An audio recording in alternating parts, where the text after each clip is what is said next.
They just want you to sit in your chair and go, hip hip hooray, for the Western press and the Western narrative, regurgitating the same old, every single day, without which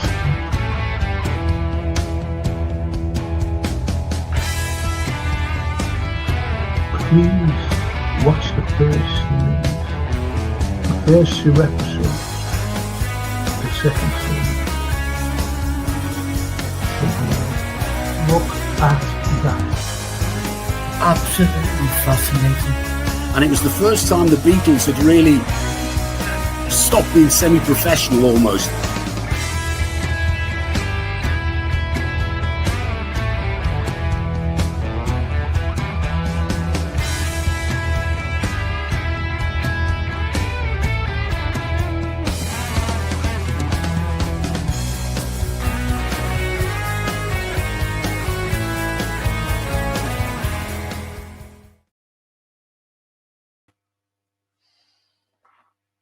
Good evening, everyone. I must apologise for last night for swearing, and it's the way it is, isn't it? When you watch Liverpool at the moment, but no football, thank God for that. And I'm being honest, I'm not going to have any more football podcasts. I'm just going to do watch along. I'm just going to do the pre-match during the watch along, then the watch, and then the post-match. That's all I'm going to do. No more football. That's enough of it. And it's the way it is anyway. So that's what I'll be just doing the watch alongs, pre-match, during the watch along, and the post-match, and that's it. The rest I'm going to concentrate on different aspects of history, the history of literature with me mate, and lots of other people. Not lots of other people, you know. I'm talking about the great writers that the wonderful Anthony admire, myself, pair of us, and you do as well. You admire them. So tomorrow night, it's the history of literature, and I'm going to ask Anthony if he do another one. You know, a little mixture of the history of literature and just ordinary history of Liverpool. You know, national and international as well comes into the history of Liverpool. And that's on a Thursday as well. If Anthony will do it, like, you know, that'll be 3 days, 3 nights. You'll have to be doing it with me. And tonight with Famous Murder. Might actually do 2 famous murders. See, all the murders that I do are very controversial. And once, at some later date, I'm going to do one of my greatest heroines, a young girl by the name of Sophie Scholl, a beautiful, young German girl who was actually put to death by the Nazis. She wasn't a Jew. She was an ordinary German girl who fought against Nazism. And I'll be doing her, you know, at a later date. It was known as the White Rose, and she's one of my heroines. You know, people think that, which we do, we live in a male-dominated world, and yet there are some great women throughout history, throughout history. And I'll also be doing getting away from other aspects of history. I'll be doing Napoleon. Napoleon was one of the great men, and misunderstood, by the way propaganda viewed him. As I said about propaganda, you've got to be very careful of what's the truth and what's the propaganda. So I'll be doing him as well. And another fellow by the name of Georgi.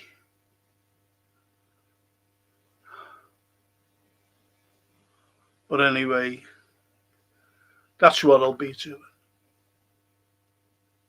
Georgi Zhukov. I'll be doing, these are all at later date stuff. So I'll be doing some international history as well.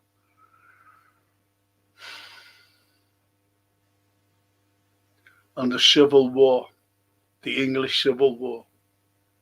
What was the impact on Liverpool with the English Civil War? Whose side was the Liverpool people on? What was the impact of the First World War as well? I'll be doing that. But I'll be bringing in lots of poets. One in particular, who belonged to the church and lived in Birkenhead. One of the great heroes of poetry. He said it how it was. He said it how it was. And his poetry was banned. And these are the type of people that you should know about. I'll be giving, with Anthony tomorrow, I'll be giving some background to. And his name was Wilfred Owen. So tomorrow night I'll be doing a little background about him. And when I'll be doing the First World War and the impact it had on Liverpool, not just Liverpool, but everywhere. You'll see what I mean about this man. You'll see what I mean. And a great fellow whom I greatly admire. And he won 2 of these, 2 Victoria Crosses. So I'll be doing him with my great friend, Anthony Brown. And you know what, I was talking to Anthony, phoned me up. Couldn't believe it, he phoned me yesterday. I was in shock. I was really in shock when he phoned me. And I had Jason here, the producer, doing something and going over a few things. And Jason had to revive me. Sure, you're okay. I was going, sure, Anthony's phoned me. He said he has. So he had to talk to Anthony for half an hour while I came around, you know, from the shock. Then when I started talking to him, I get a phone call off my daughter, and she was on the phone for an hour and a half. And I went, oh, I'm still exhausted, I fell asleep. So I have to apologise to Anthony. Phoning me. Couldn't believe it. But anyway, I'm going to do a murder tonight. Sounds good, doesn't it? Be doing a murder tonight. Very controversial. And it's known as the cameo murder. And just before I get started on that, and before I bring my great friend in, I'm just going through a few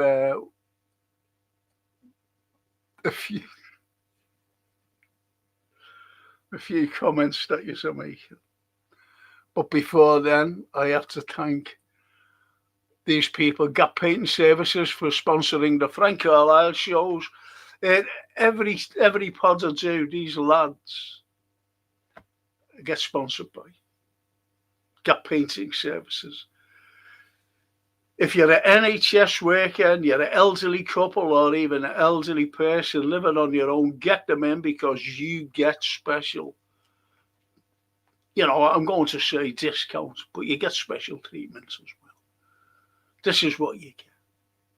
Wonderful people. They're in and out. They leave your house the way you want it, the way you emphasised it when you were buying the paint or the wallpaper or whatever. They'll do a first class job. They're fully time served lads, no cowboys. They're fully insured lads who come in and do the job. They're great people. And even if you don't fit into those categories of the NHS and elderly, just get them in to give you the price with no obligation. This is how professional these people are. No obligation. They'll just wait for your phone call with a yay or a nay. That's Gap Painting Services, the sponsors of the Frank Carlyle podcasts.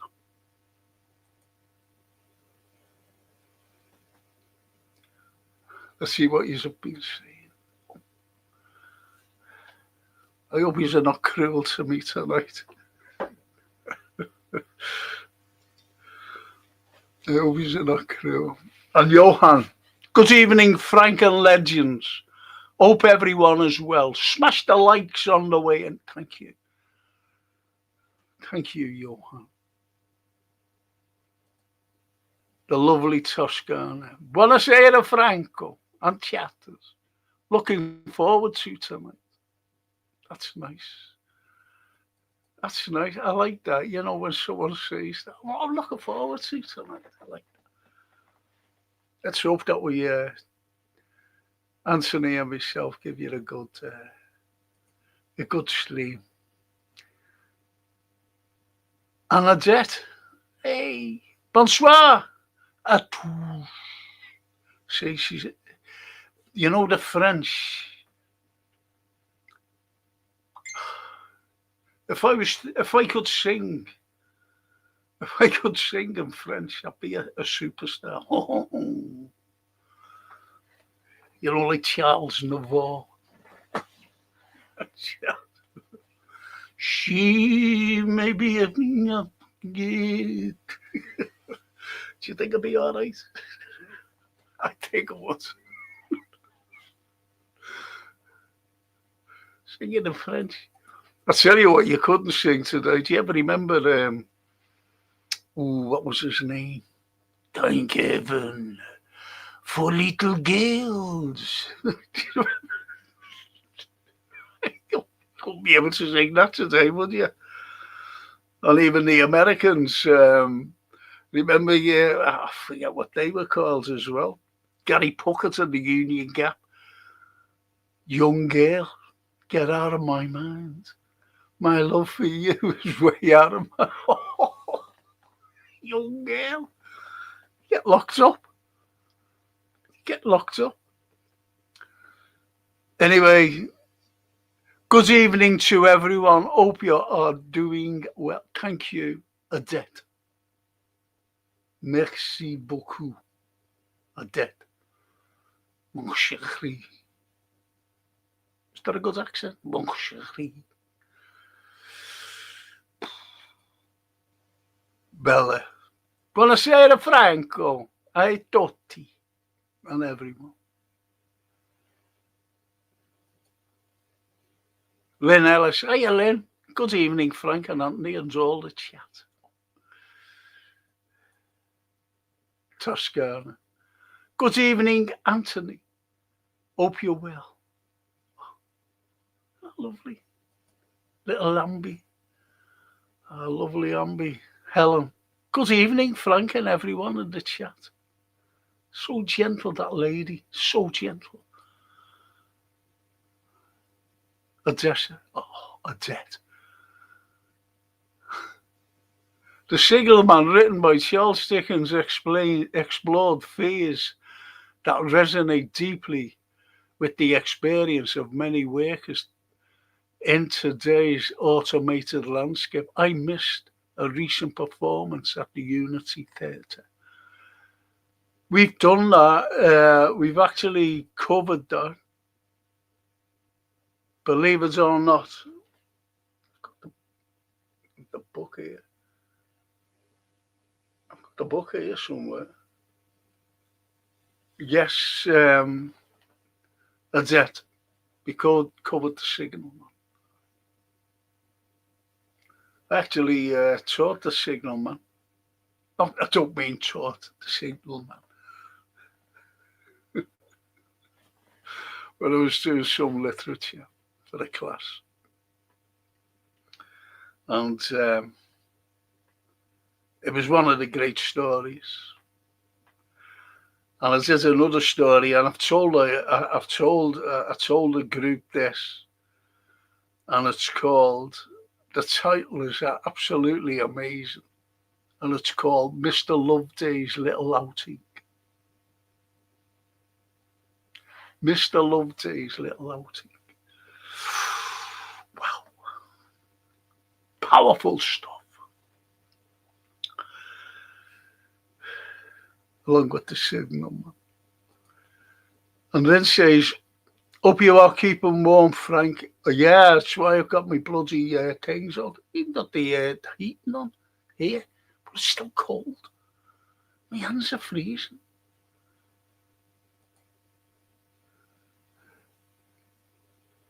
Lee Brady, my old mate, works for MI6. Hello, Frank. Hope all is well listening in while I drive to my third and last shift in a row, then off for a week. Oh, good. Enjoy your history show, Frank. Just seen a haunted video of haunting in Liverpool. One came up. This big hall in Calderstones. Not sure on the history, but the hall looks exactly the same as Tingwall Hall. I wonder if the architecture built both. Do you know, you can tell, you know, I'm a specialist on architecture. And when you see some buildings, you know that it's that particular architect who designed them. They're very distinguished. They have their own design, you see. I wish I could show people some of the designs of some buildings, because when you look at them, and I go, take them to another one, I go, well, who built that? And they go, oh, is that the same architecture you mentioned before? And I say, yes, and you should remember who the architect was because I've told you.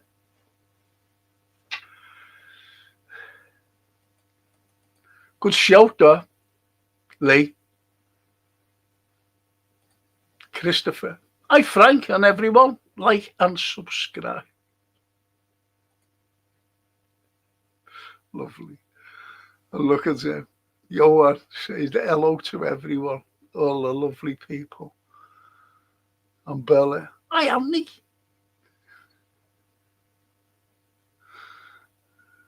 Hope you're well.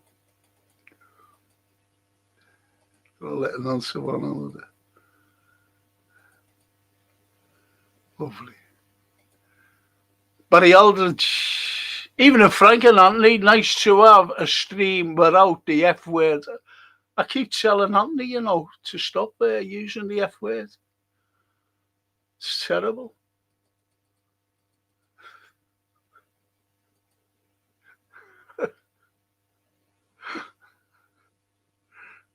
And Lynn says, even if Frank and Anthony. Thank you, Lynn.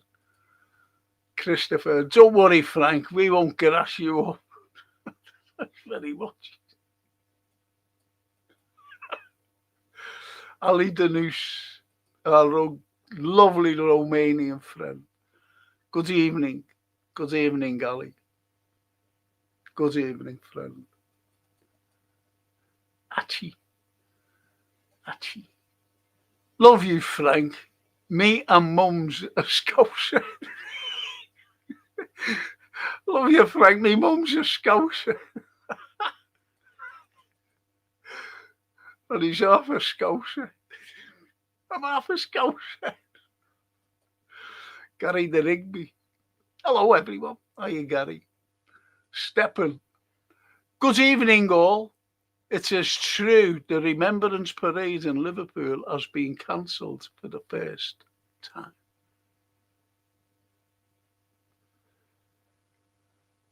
Don't get me started on that, please. Don't get me started on that. Please.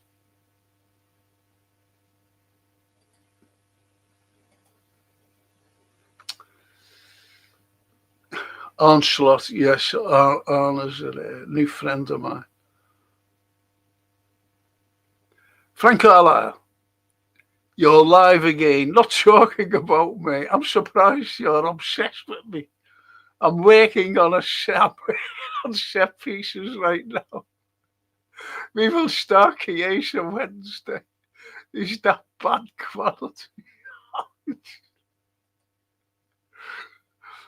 Great. Brilliant.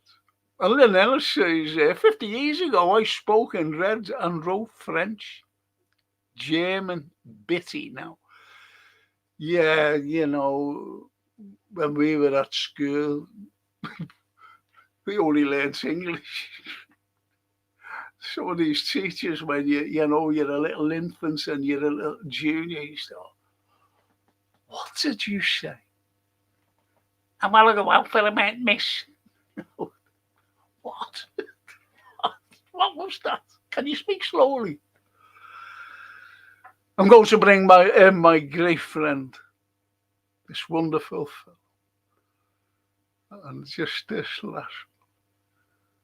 Yes, Stefan. Wallasey cancelled it, but it will now go ahead, thanks to an ex-army. I can't, you know, it's shocking. I'm going to bring in Anthony, then we'll get started. Good evening. Good evening, my dear friend. Good evening, one and all. And thank you for the mentions and my love to you lot. And you and Jason recovered from those 17 bottles of Italian wine you had the other day. When I spoke to Jason, I said, I've just checked his pulse. It's just barely there. Do you know what, Anthony? He brought me down two things, you know, two bits of cake that he actually made, and one of them was pumpkin pie. Wow. Pumpkin pie. And I texted him today and I said, how long does it go in the oven? Because he has it in tin foil and that, you know, and it's covered. Yeah. So you couldn't see it. And he said, no, just have a cold. Or you can, you know, eat it up if you want and have it. And you know what? It was gorgeous. Is it like an apple pie kind of thing rather than... yeah, just a slice. This pumpkin pie. Absolutely wonderful. Every year we get to the point the kids love pumpkins. They carve them out and they cut them and they save all the bits and they say, we're going to do something, Mum or Dad. We're going to do something with them. I said, yeah, okay. But it never looks like an apple pie to me. So I always kind of go the other way. And yeah, I believe it's beautiful.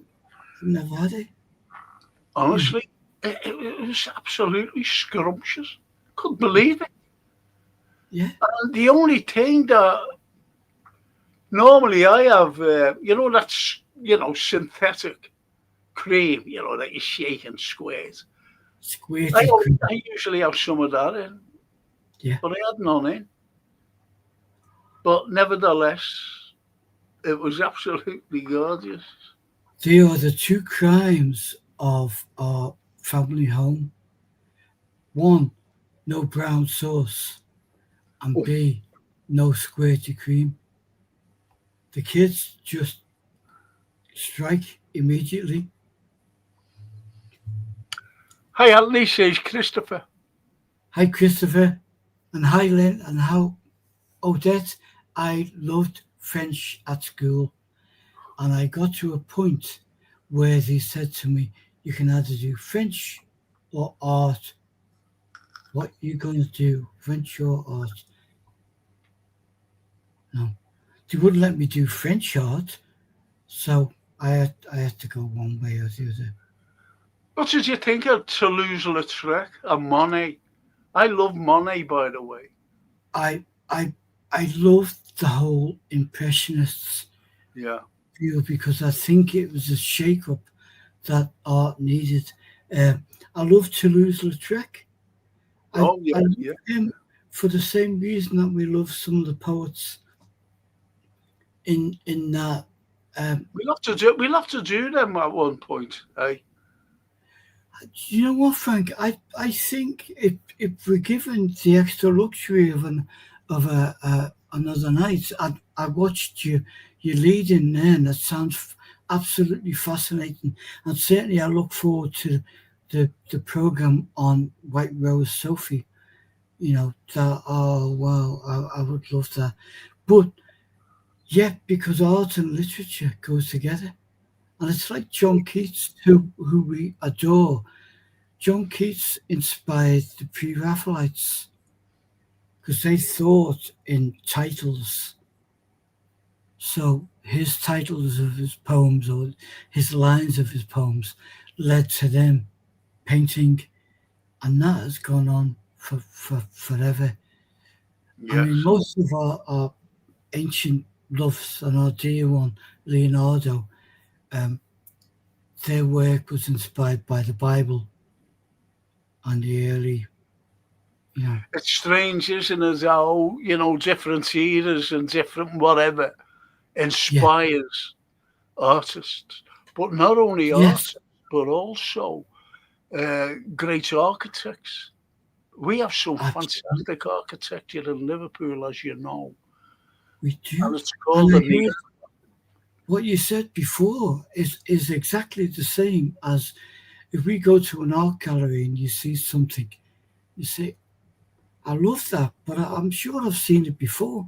And it's, artists have a style, architects have a style, writers have a style, because it comes from within, you know, they're not trying to be You know someone what, else. Anthony? I read out the wrong poem last week to you because I did two blank papers. I did one, I was trying to write it. And when I wrote it, I said, "Oh, I'll have to try and write that again." And I wrote it. Can I read it out before I start? Yes, Please. yeah.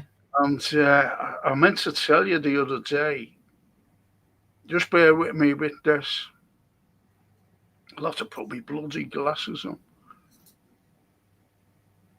Do you want to borrow mine? Let's see. Let's see if this is the right one.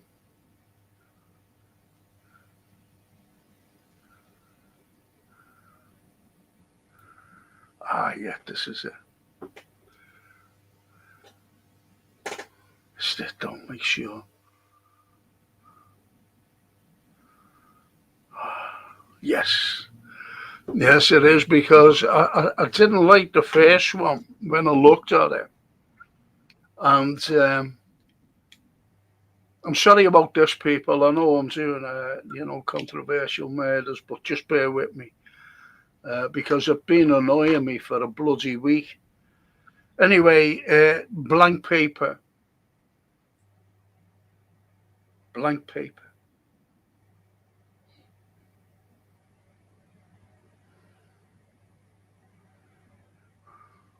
Blank paper. Midnight, staring at blank paper. mind devoid of thoughts, my eyes focused to the floor, the cat curious, hissing and prowling. Is this the right one? Just bear with me. Hang on a sec.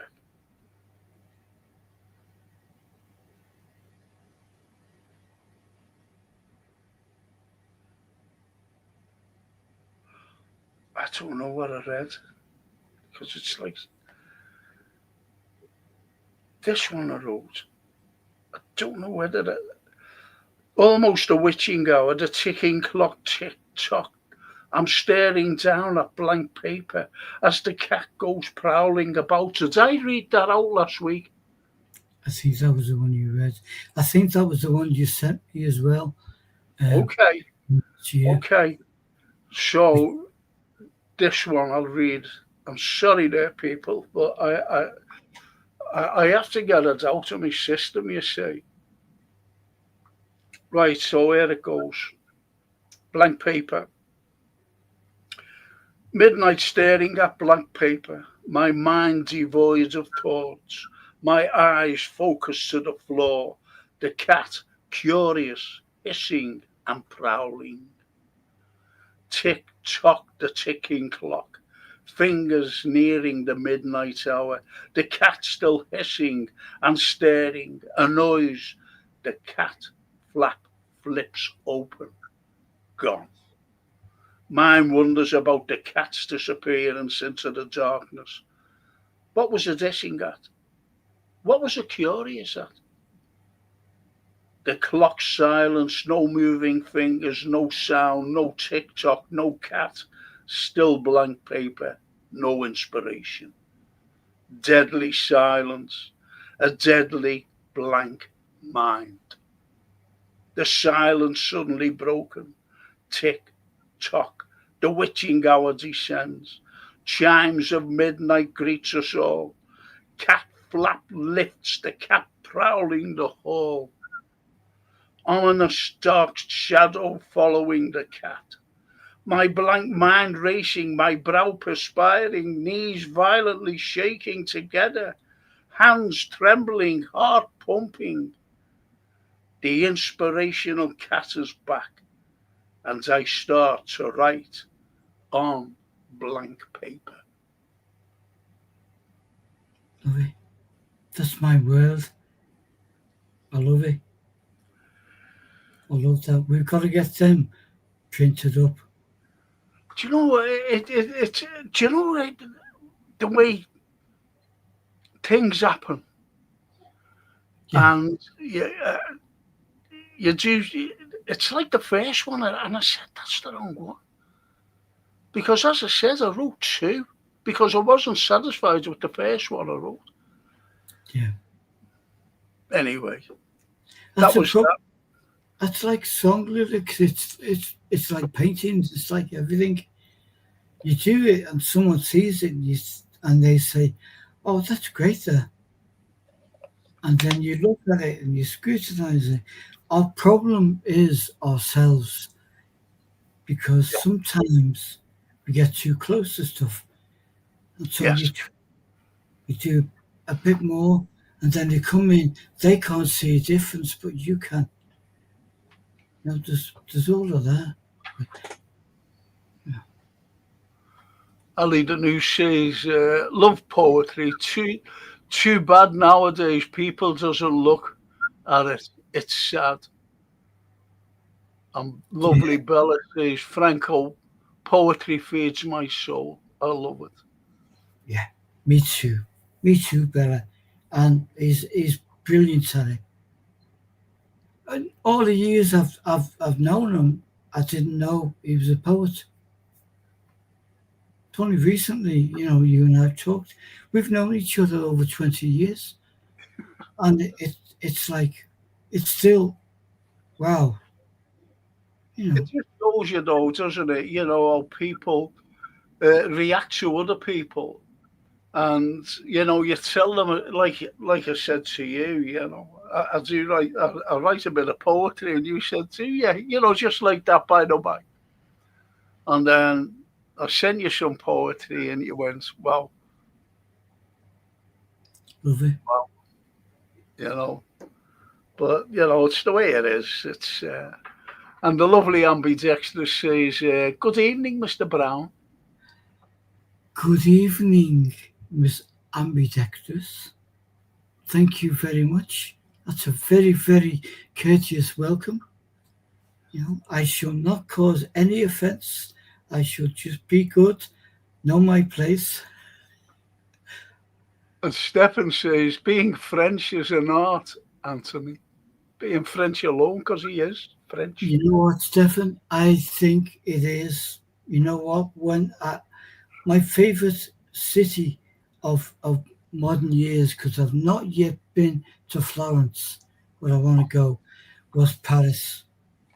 And Lainey and I walked around Paris. We went to see James Taylor for Lainey's 40th birthday, and we got out of the theatre, and it seemed like Paris was shut. All the lights were off, but we walked around, and you find these little nuggets of beauty. And we stopped by a lady selling rock in the middle of Paris. And I didn't want rock, and Lainey didn't want rock, and it was like 12 o'clock midnight. But we bought some anyway. And it was just a sheer joy to walk around that city. Absolutely loved it. Yeah, because I went to I went over to the left bank, and I was walking down there, and it was absolutely amazing. But now, Frank, it's like walking through town here in Liverpool, and yes, people can accuse us of being biased because we're from Liverpool, but we're also from different cultures. You from the beautiful Italy, me from Ireland. But when you walk around Liverpool and you sense the history that's around you in the buildings and the life, you feel it. And if you don't feel it, you're not quite normal. But Paris is the same for me when I went to Paris, and I am sure Italy will be the same when we get there. it's Florence, inspiration. You've got, as I said, if I'm well next year, I'm making sure that you, myself, and Lainey will go to Florence.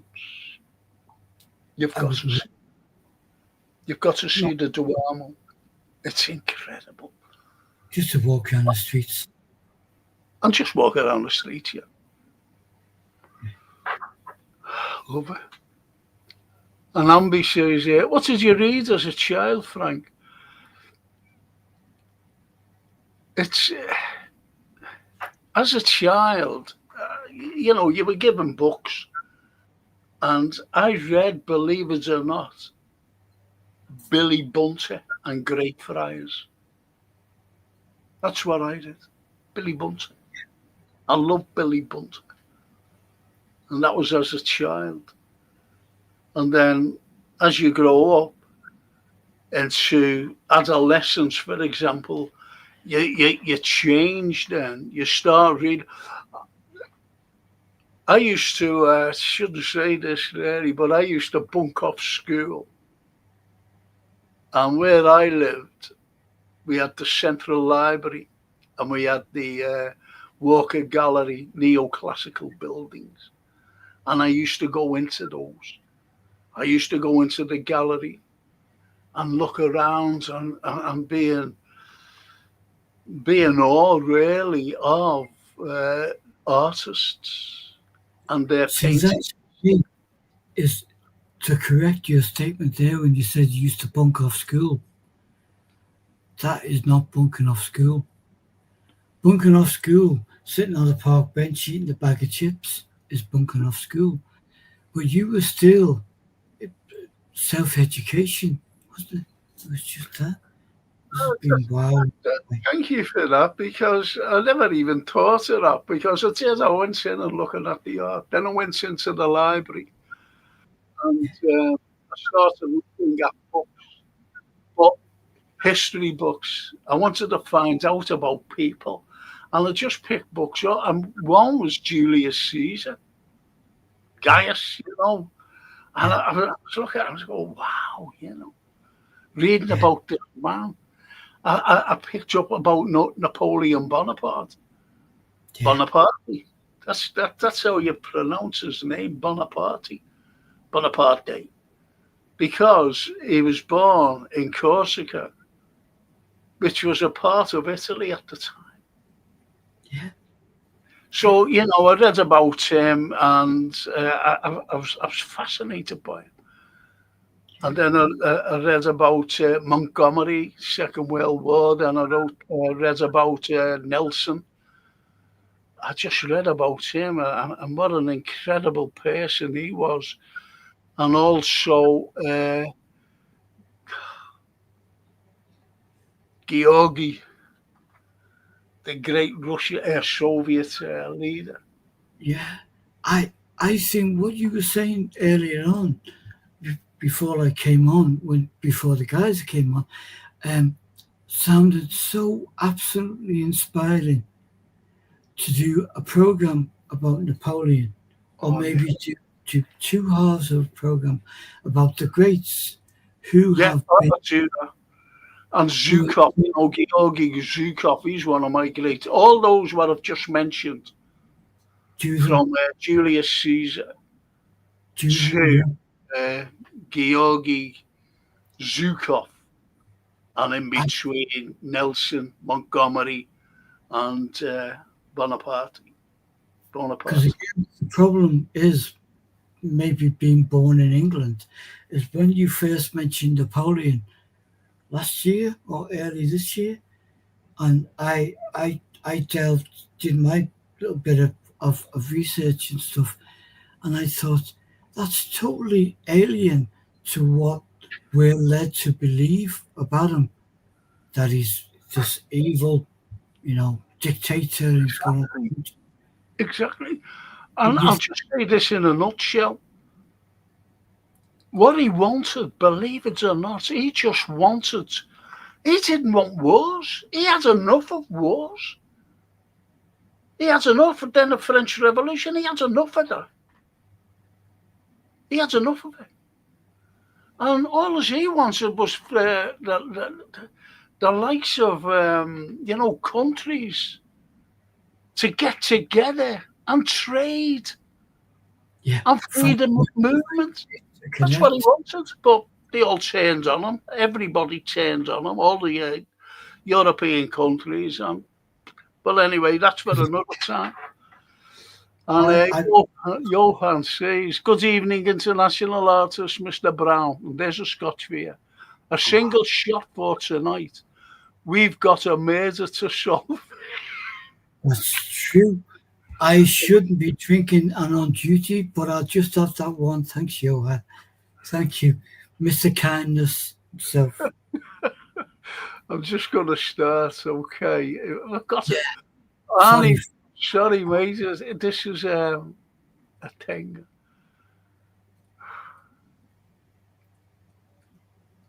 Look. Bonsoir, Monsieur Anthony.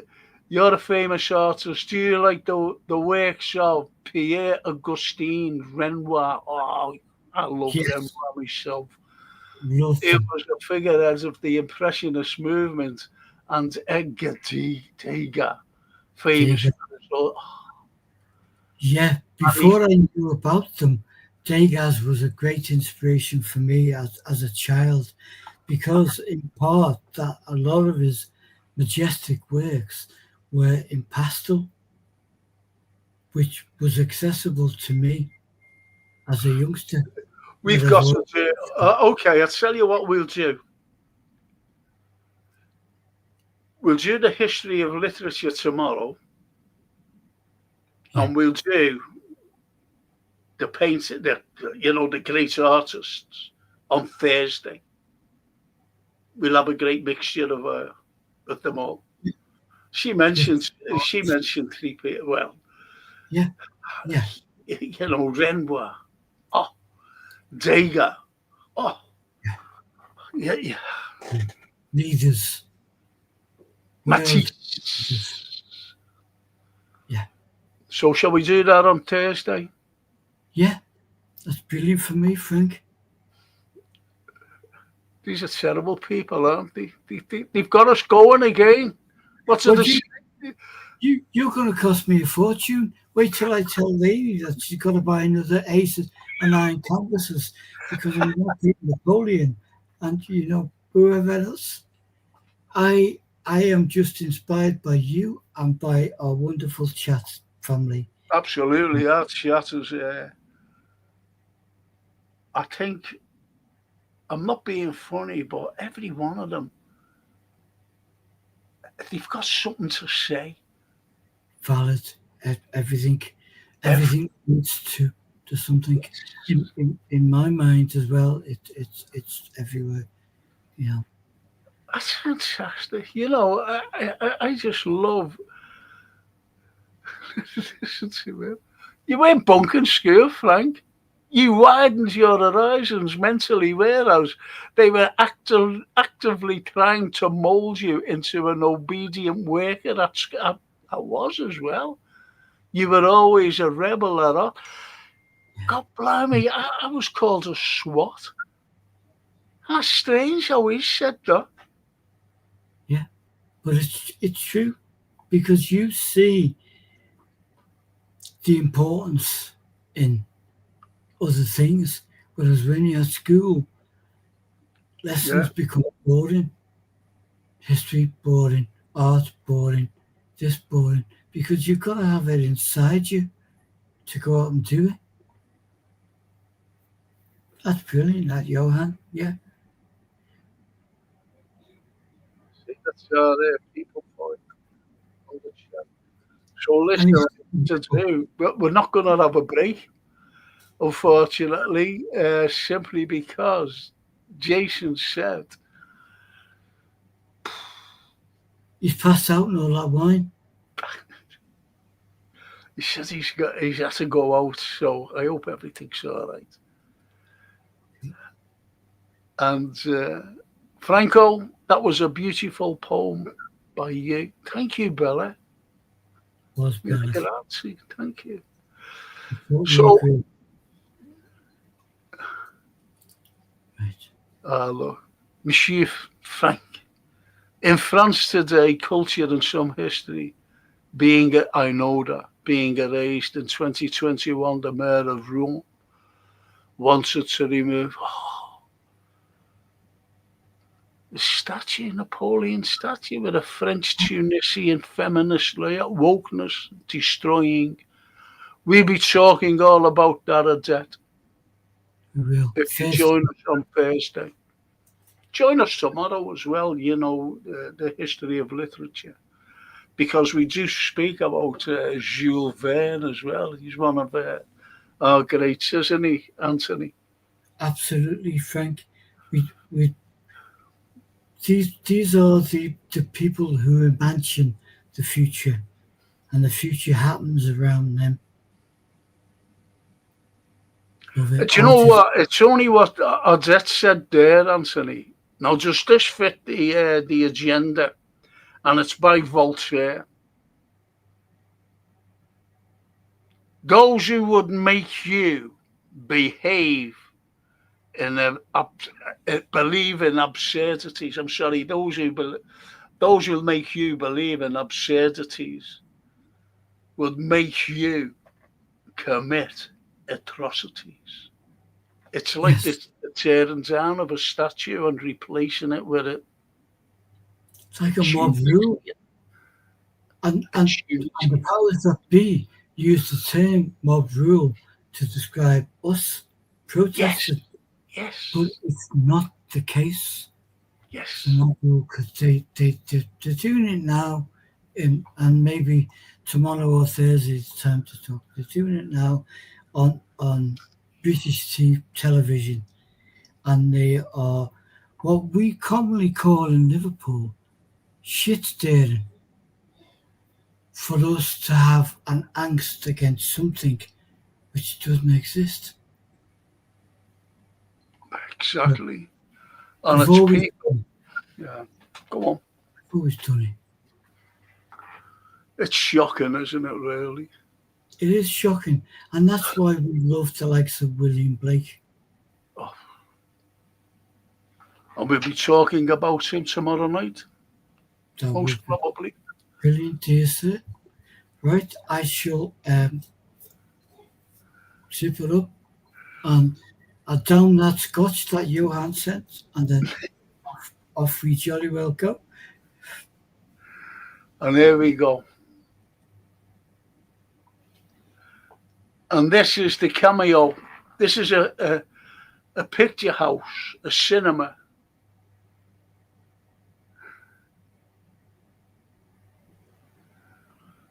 I've got to mention.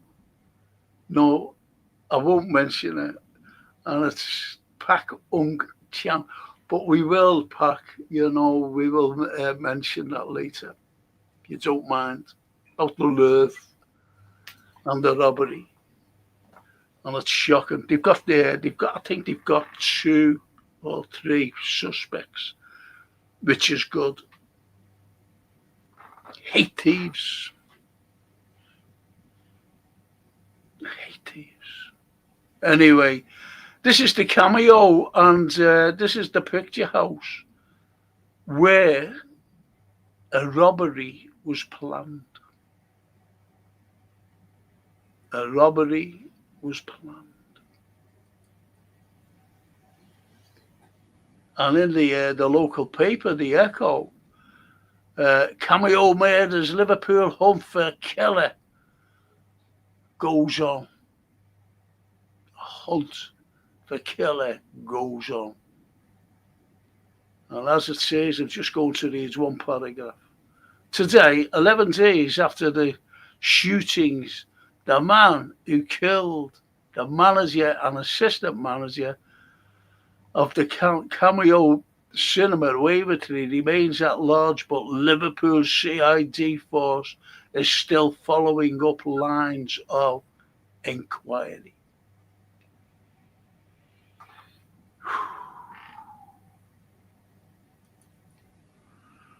Now, where's the Cameo murders? Now, don't forget what it said that they, on the previous one, that they were following up on lines of inquiry and there was nothing being done. So what the police force said, and even the government, they said, you've got to solve this double murder. You have to solve them. And on Saturday, March the 19th, 1949, at 9:30 p.m., 2 gunmen severed telephone wires, masked themselves, approached the manager's office. They demand the night's takings from the manager, Leonard Thomas. Shots were fired. Mr. Thomas fell dead, along with assistant manager, 30-year-old John Cattrall.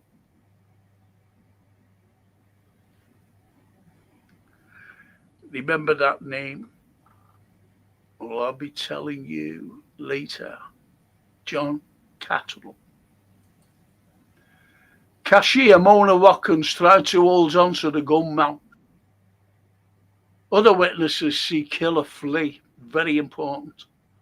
Police were called at 9:45. They were looking for a man aged 20 to 30 dressed in brown tweed overcoat, brown trilby pulled down, black silk scarf used as a mask. Now, when they couldn't find when the lines of inquiries were going on, they were just coming to a blank wall. Blank wall. And then they were under pressure to get a conviction, to get someone caught for this double murder of a picture house. where crowds of people were in. Because back in the day, you're talking 1959, the only really form of entertainment besides the theatre and whatever was the cinema. Yeah. Going to see pictures. Yeah. And it was great form of entertainment. And the cameo was no exception because the local people from around there all went there. It was a weekend. People were taking the girls out. People were taking the wives out. And they were going to see a film. Would have been packed out. Yes, it would have been. Would have been. And the police were called, as I said, at 9:45. They were looking for a man aged 20 to 30, dressed in brown tweed overcoat, brown trilby, pulled down, black silk scarf used as a mask. And there's who they brought in. Detective Chief Inspector Bert Balmer takes charge of the murder investigation because Inspector Smith, he was investigating and he couldn't get anywhere, so he said, we'll have to bring him in. We'll have to bring Balmer in. I'll tell you all about him a bit later. Now here's the suspects. Prostitute Jackie Dixon and James, inverted commas, Stutty Northern, brought in for questioning. They were the suspects. Both stated that they did not know Kelly or Connolly. Told Balmer, you soon will.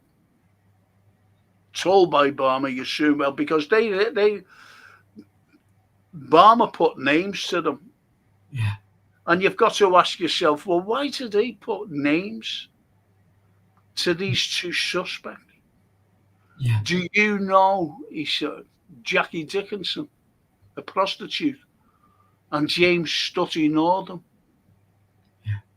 after being brought in for questioning? And both of them said they did not know one of the names, Kelly, and the other name, Connolly. And told by Balmer, you soon will. So what does that imply? You soon will know them and know of them and know about them. Yeah. Because you know, it the first inspector couldn't get anywhere, didn't have a name, didn't have a clue. And this guy turned up and said, I'll take over the case, I'll sort it. It implies to me that he will bring those two names in. Yep. Or he knows something that no one else knows. Okay. So therefore, they were told, both of them were told, Dickinson and Northern, in no uncertain manner, that you will know who these people are after they said we don't know them. Now Dickinson told they will be. Now here's the thing, and this is by Balmer. He told Dickinson and Northern they will be involved with the Cameo murders, perverting the course of justice. And back in the day, for perverting the course of justice, you went to jail for a long time. It's not like today where you get a slap on the wrist. You went to jail for a long time for perverting the course of justice. And they also told Northam would also be charged with running a lorry into a pub in Lime Street, killing a customer, manslaughter or murder, in which he could be hanged for. Jeez.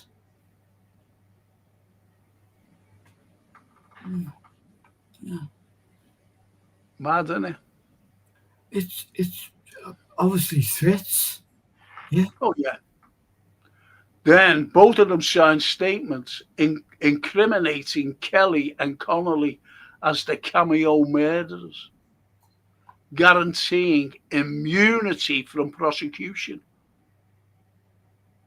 Barmer knew Kelly did not frequent the Boundary. Now, this is a pub. And he had to change the venue to the Beehive because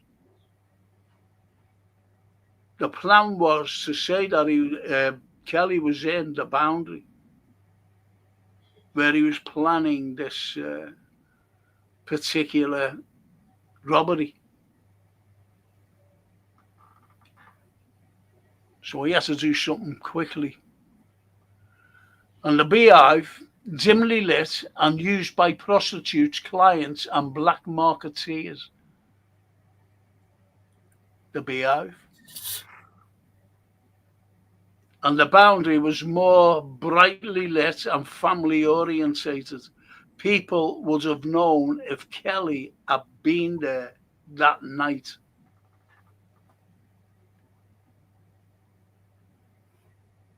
So why would you think the likes of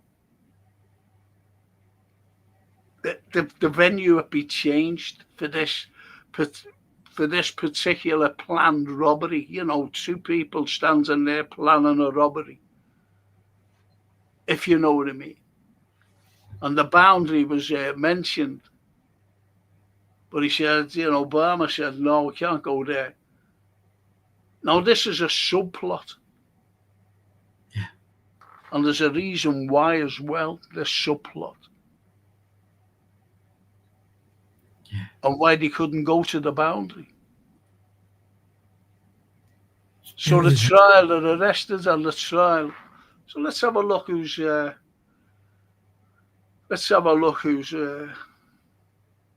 who for the defence and for the prosecution, and who's on the bench. And the trial began on the 12th of January at St. George's Hall.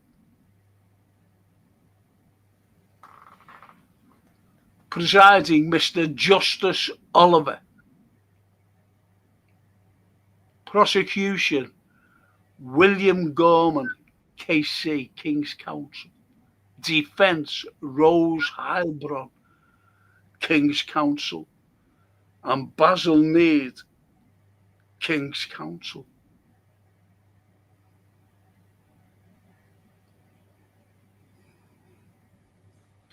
So, this Oliver, he's the judge. Yeah. And he was a former barrister. And he actually defended the man from the Prue, William Wallace. And he gave William Wallace a terrible, terrible defense. Because he always said, when he sees someone standing in a dock, he always said, there's no smoke without fire.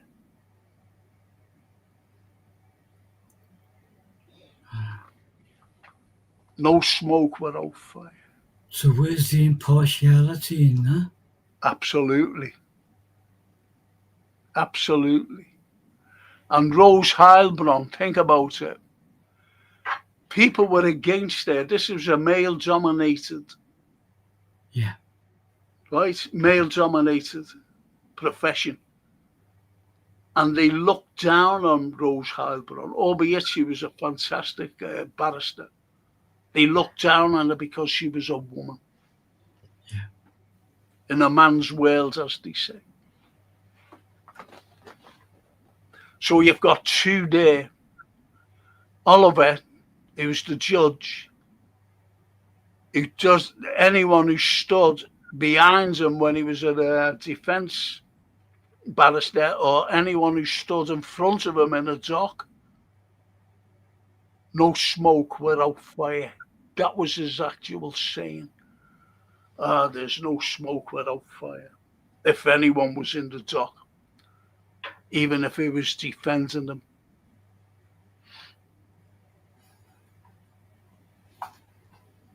So the trial opens. William Gorman opened the crown by saying that Connolly and Kelly planned the robbery at the Beehive pub. So remember, they changed the venue. Someone mentioned, we'll go to the Boundary. Don't go there, it's too bright.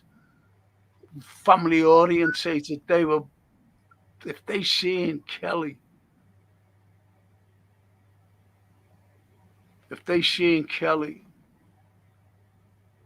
they would just say, he was in the Boundary. You see? So he had to go to a dark place. This is the subplot, by the way. Yeah.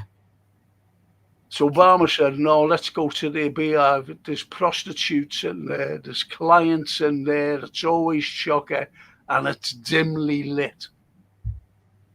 Because if anyone says that, we they're saying, and we can always say, but in a dimly lit pub where it's crowded. It goes back to the Shakespearean thing with darkness. Yes. Insinuates evilness. But if you think about it, Anthony, the likes of, at the time, there were people in the underground, if you know what I mean. There were people in the underground doing criminal acts, lots of criminal activity going on. And that's why the likes of the Beehive was chosen. Because as it said, prostitutes in there, clients of the prostitutes, and also black marketeers who were doing business. Yeah. And that's what George Kelly was. He was a black marketeer. A black marketeer. So there you have, it's plans in the Beehive. Dixon introduced Connolly to Northam. She had known him for 3 or 4 years. Now, don't forget, they didn't know them when the names were mentioned. Yet they do now. Yeah. They do now. Then Kelly pulls out a gun in the pub for the robbery. Now, think about it. You're planning a robbery. Then all of a sudden, you pull out a gun and say, look what I've got. This is for the robbery. You couldn't write a much worse script than that. Not going to happen. It's not going to happen. If you're going to plan a robbery, you don't want to draw attention to who you're talking to, what you're plotting. No.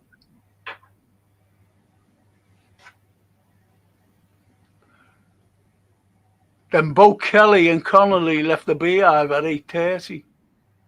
They caught the number 8 tram, arrived at the Cameo 14 minutes later.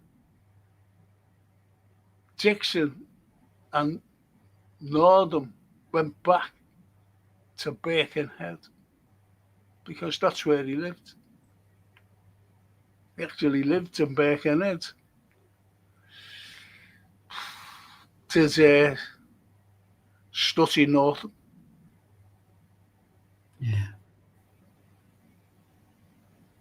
Kelly and Connolly then were found loitering until the cashier brought the takings in. So they were down there now. They were eyeing the place. And this is like all the takings were taken, all the cinema, you know, you'd always had 2 houses in a cinema. And once that second house started, you couldn't go in after five minutes, because you did have latecomers. So rather than disturb the people who were already in there, and they could miss out a little bit of, shall we say, plot.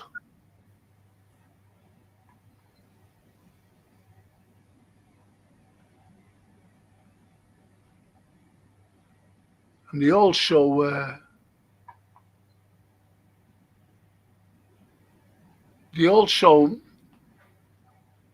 it's hard to put it in perspective, because this is Kelly and Connolly, who were not known to the main witnesses. And yet the police inspector, Bert Barmer, said, hang on a minute, you will know them. You will get to know them.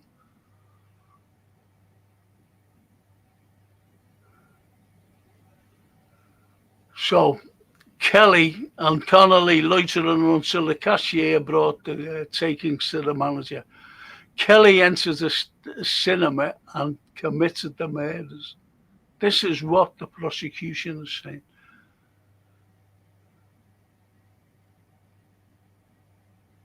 And as it says there, you know, that Kelly entered the cinema, committed the murders. Yeah.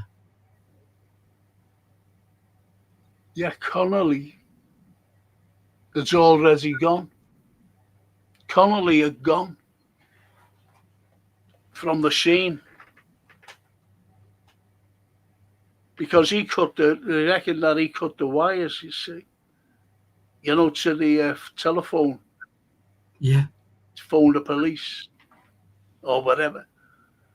But he got off. He'd gone. That's what he said.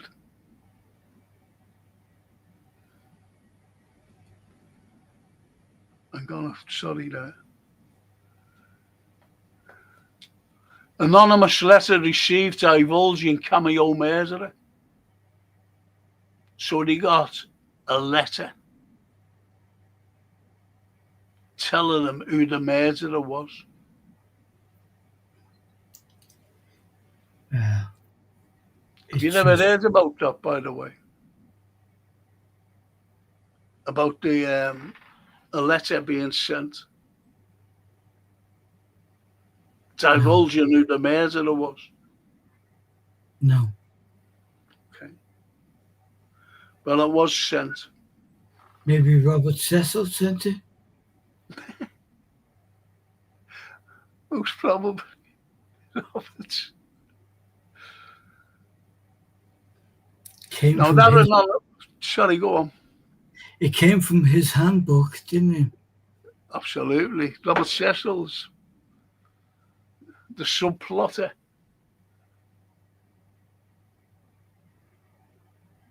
Now, the anonymous letter received divulging the cameo murder, and it was actually written by Nordham and Dickinson.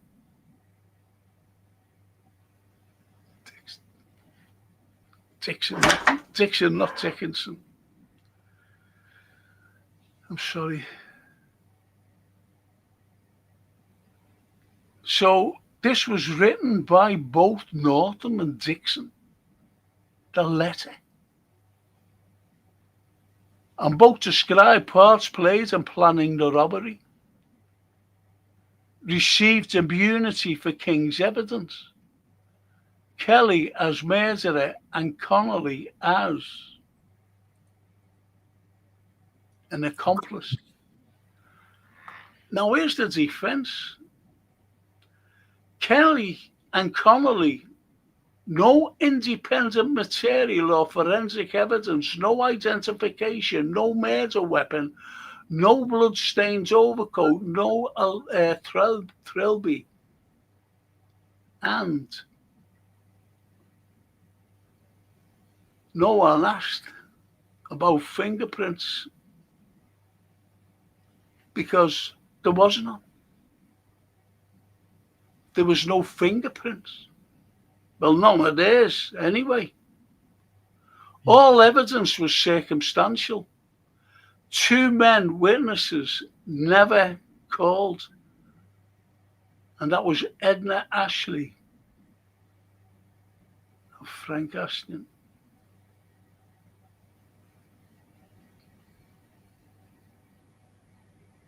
It's shocking. Your mate there, back's killing me.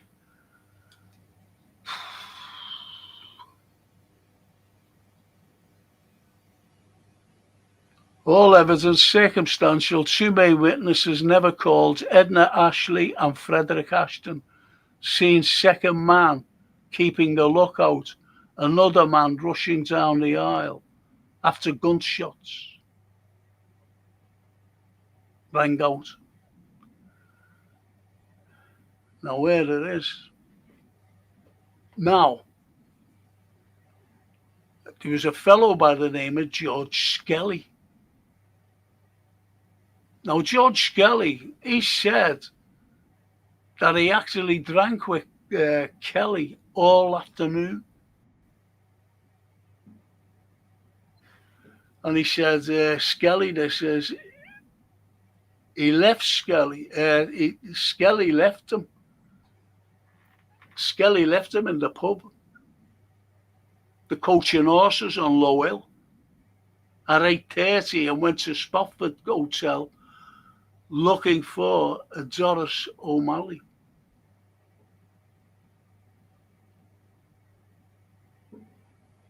That means, but she was a gorgeous looking woman, apparently, this Doris mum. So we left Skelly in the Coach and Horses and went to Spofford Hotel looking for Doris O'Malley. Had a pint, left, arrived at the Lee Arms at 9:20. What time can you remember that this robbery was taking place and those murdered? I'm sorry. I'm awfully sorry. I'm awfully sorry.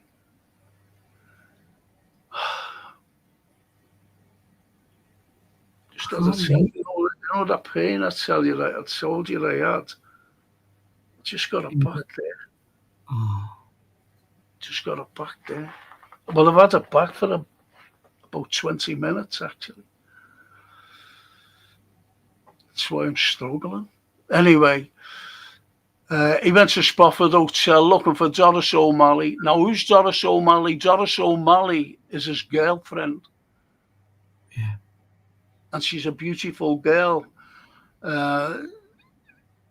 There was a starlet by the name of Yarner going back to the 40s and 50s.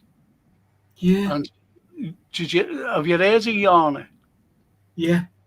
Yeah. She was a beautiful blonde, and they reckon this Doris O'Malley was the image of her.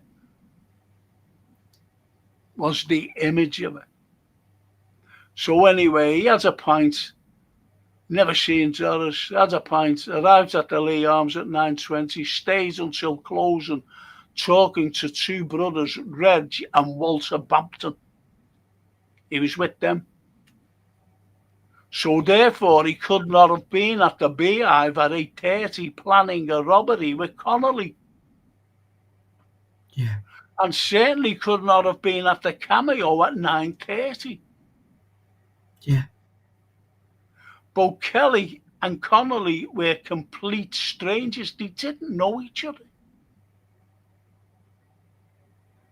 And Connolly was at a local dance in Iton with family and friends at the time of the murders.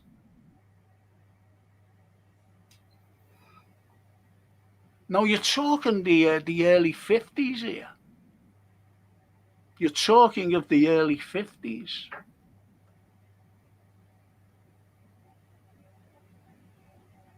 So how was this planning out?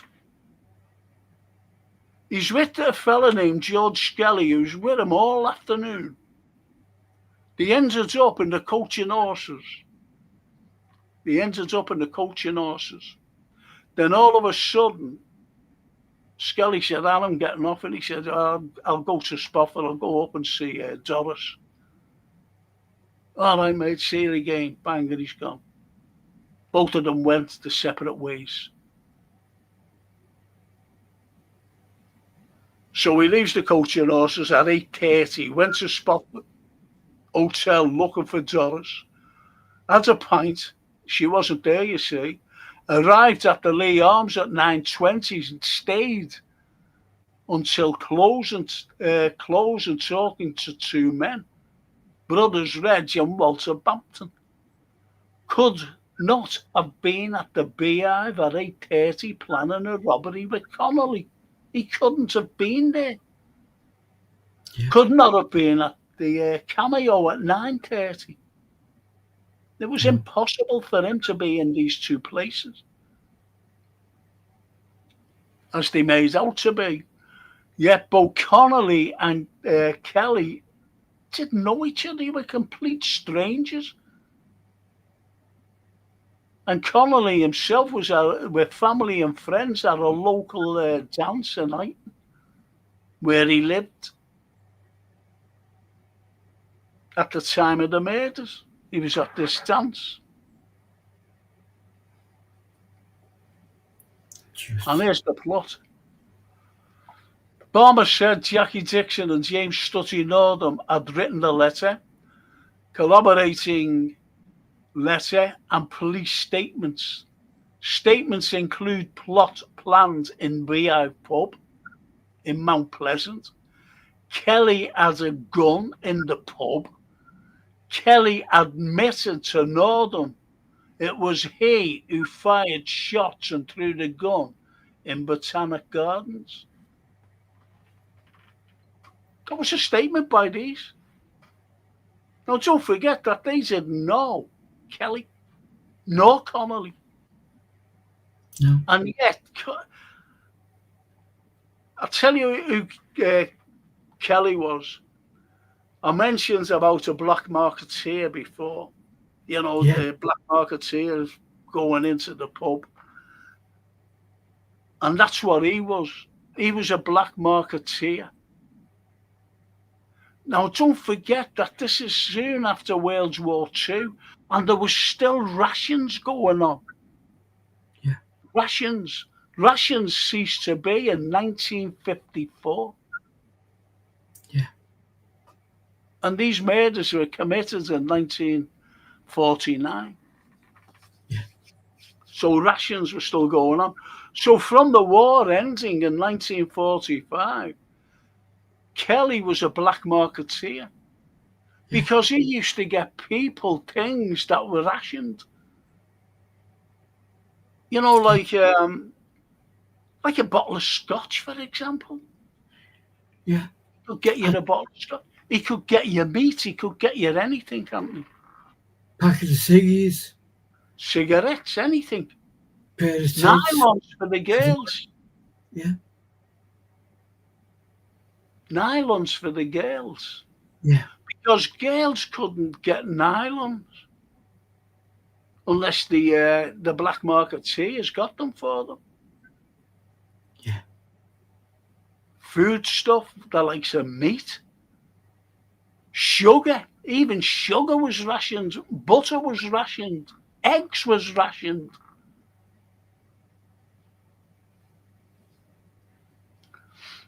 So everything was rations, and he used to get everything. You know, if you put an order in, yeah, I'll get you it, don't worry. So he was this black marketeer.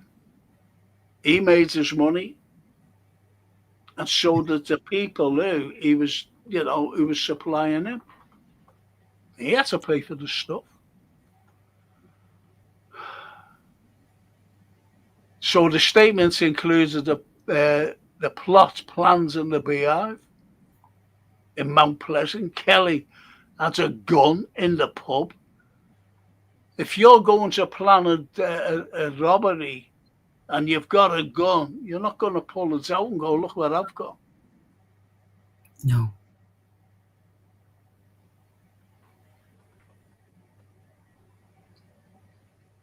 No. Am I right?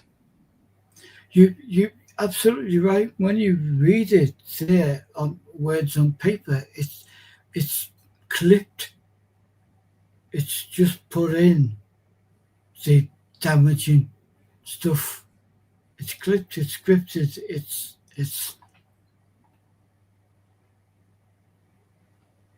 no. If you and I were talking about something, you'd say, and then Jimmy came in, and then someone else come in, and then so it would go off in tangents. But what we're reading is scripted. This bullet points. It's script, as you said. They are the little bulletins, bullet points. This is what you say. And there was a prisoner. Now get on to this. Now this fella, don't forget, Kelly's a black marketeer. He's supposed to have shown a gun to, in the pub. He was supposed to have told that Stutty Norton that he shot, both the men in the cinema and threw the gun in Botanical Gardens. And as Norton said, he never knew them. And yet, he's telling them all this. Even if he did do the robbery, do you think for 1 minute that he'd show a gun in a pub where he's planning a robbery? No. No. Well, least of all, tell them where he'd thrown the gun. Exactly. It's so ridiculous. And this is after the event that, he's supposed to have told Stutty Norton, yeah, it was me, I shot him. Good God. Right. Now, there was a prisoner, Robert Graham, said Kelly confessed the crime in Walton Prison to him. Why would he do that? Why would he do that? This is while he's on remand, Kelly, and he meets this prisoner and says, oh, yeah, he told me. The first thing that comes to my mind is, did that prisoner get a parole and get out of jail? Aha. We get back to that. Now, would Kelly, for the previous 6 weeks protesting his innocence, suddenly unburden his guilt to a complete unknown stranger? He wouldn't. There's no way. No. Now then, Balmer needed Kelly out of the way for his own needs. And the cameo was an ideal opportunity to do that. It was an ideal opportunity. For years, for a few years, Balmer couldn't catch Kelly with his little black marketeering. And he was always picking on Kelly. Used to say, listen, me and you, take your uniform off, without your badge, and we'll go around the back and let's have it out. Me and you to Barmer. Barmer always refused. But there was another reason why he wanted them out, not just because of that as well. You know, for being a black marketeer. And he was always saying, come on, me and you around the back. Forget that you're a policeman for half an hour. And let's sort it once and for all. But there was another reason, main reason, why he wanted them out the way.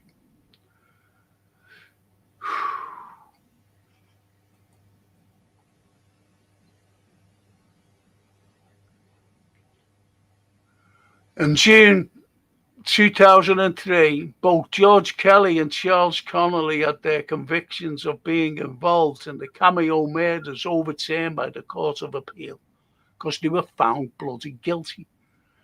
There was absolutely no evidence linking the men to the scene of the crime.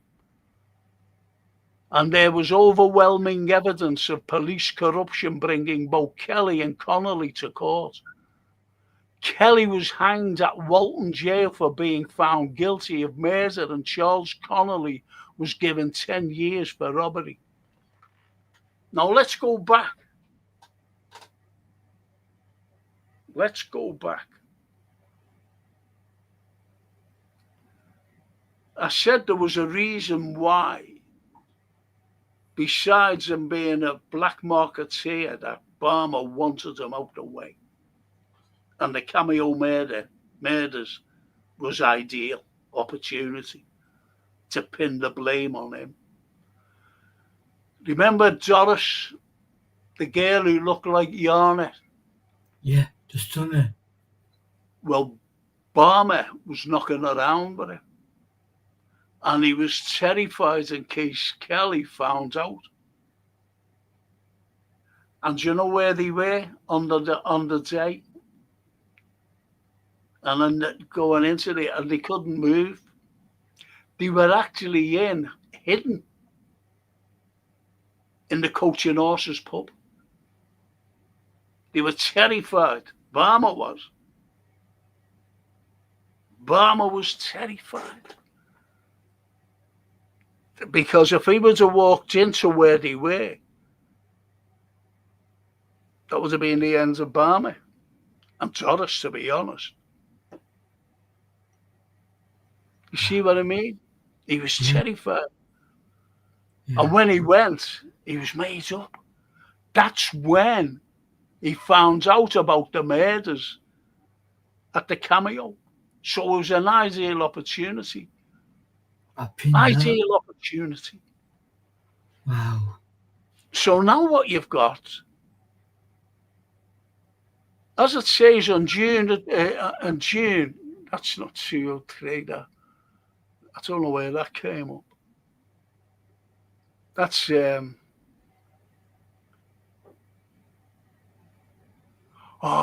sorry. In 2003, both George Kelly and Charles Connolly had their convictions of being involved in the Cameo murders overturned by the Court of Appeal in London because there was no evidence. The case was reopened. Yeah. It was reopened.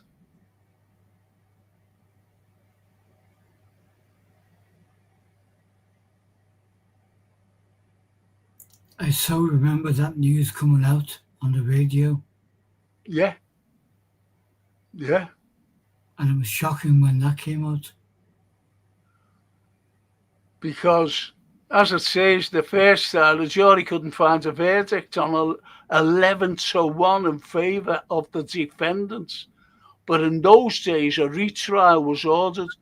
Today, both men would have walked free after a majority verdict. They would have walked free. Yeah. 11-1. 11 people said they're not guilty. And one of them said guilty. So they had to have a retrial. But what the judge done, he said, okay, let's try them separately. Now, normally it'll go in alphabetical order. Connolly would have been up first because his, his initial was C, and Kelly would have been second. So why do you think they changed it around? Because if they was just had Connolly in, they were afraid that he might have been found not guilty. Therefore, if he would have been found not guilty, Kelly would have been found not guilty. So it was Balmer who said, put Kelly up. Put Kelly up first. Yeah. Because he has another plan. Because he's corrupt. Oh, yeah, very much so. So there was a retrial with Kelly going up first. And he went up to Walton Jail because he was still on remand. And he said to Connolly, he said, listen, he said, you've got one chance. This is Balmer to Connolly. He said, you've got one chance, and that one chance is to save your life. And he said, what do you mean? Save me life? He said, because I know that Kelly will be found guilty. And when you go up, you'll be found guilty. So it's entirely up to you. And he said, but I don't even know Kelly. Well, I don't know I don't know anything about this, about these murders. He said, I was in it with my family. Now, don't forget, this is how corrupt the police were. Yeah. The witnesses at this heightened thing, he was at a dance with his family, his wife and friends, and a dance with, with the people who knew him. So who are they going to believe? These witnesses or the police?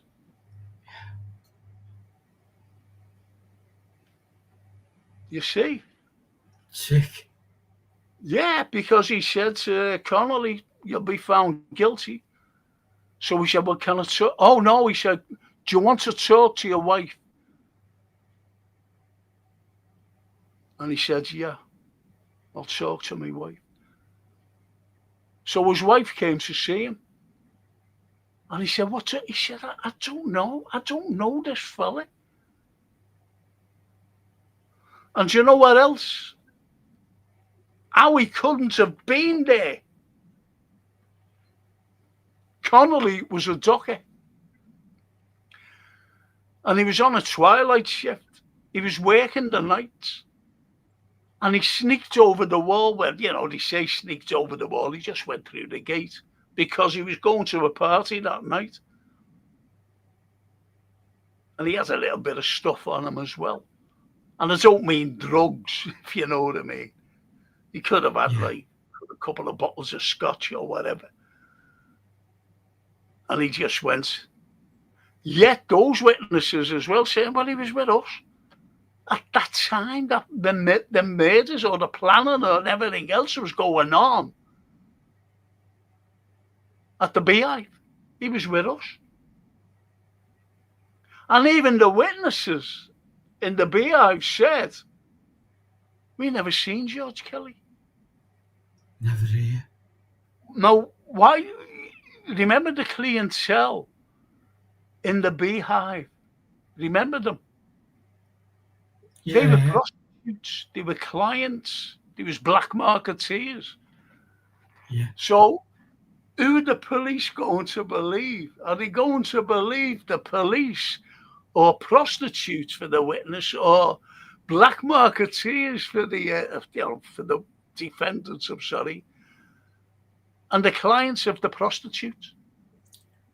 They're going to believe the self-righteous Police of the dark woods. Yes. Evilness in these pubs. Yes. And when, the girl, the prostitute, Yeah. who was told, oh, you do know this man. And Stutty, a boyfriend, as I said, she was a prostitute. And do you know how they dressed her up? To go in the witness box to say, yeah, it was him, He started it, he planned it all. The other, now she's a prostitute. And then back in the day of prostitution then, how you found out prostitutes, I don't like saying this because I don't like demeaning women, no matter what profession they are. Heavily makeup, right? And what kind of lipstick would they use? Bright red. Bright red, bang on. Bright red lipstick. And they also wore a special thing around the ankle. What do you think it was? Around the ankle. What would they wear around the ankle? A bracelet? Some kind of bracelet? A chain, yeah. Yeah. A little gold chain. That's what they wore.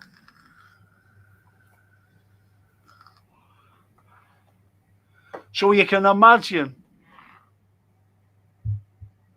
Stutty's girlfriend, who was in a witness box saying, and do you know how they dressed her up? They did her hair a special thing, and one of those little mazats, like a little, little pillbox thing.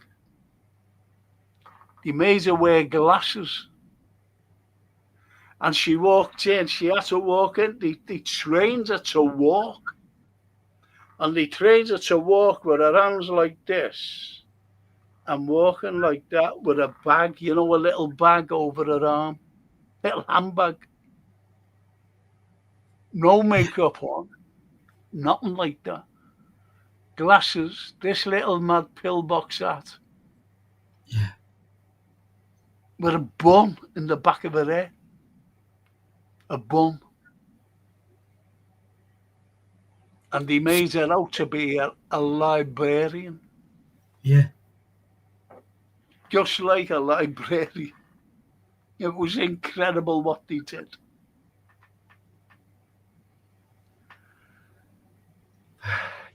So anyway, the wife went up to see the other fella. And she said, I don't want you to die. He said, but do you want me to give King's evidence? To say, yeah, we did the robbery. And he'll die. He'll be found guilty because I'll be immune. I'll get immunity. He said, but I wasn't there. You know that. She said, I know this. But no one's believing us. Because Barmer convinced her that he will hang because Kelly will be found guilty. And if he's found guilty, so will he.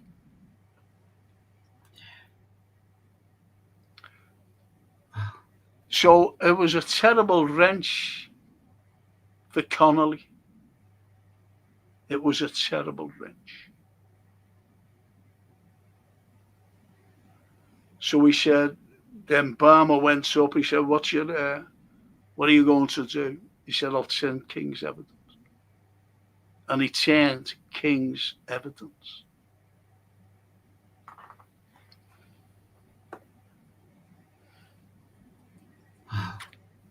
And there they are there. There's Barmer, bottom left. Rose Heilbrunn, bottom right. There's the judge. And there's the two culprits. Kelly on the right and Connolly on the left. And they didn't know each other. They never had a clue who they were to each other. And there he is, George Kelly.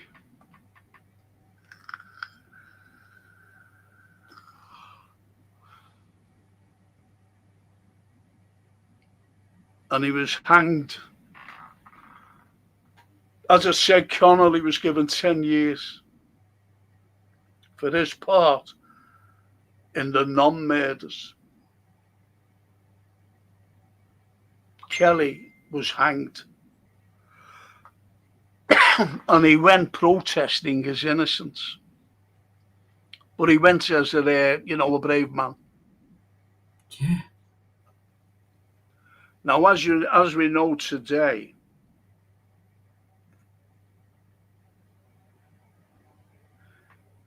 can I make a quick phone call? I've got a phone now, James. Cool. Yeah.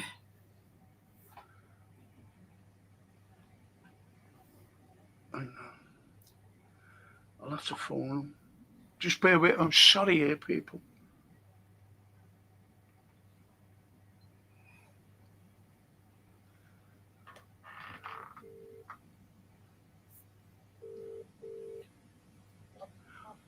Hey, mate. Yeah. Did you get that? No, that's great. No, that's great. No, okay. Yeah, I'm actually online now. I'm doing a pod, you know.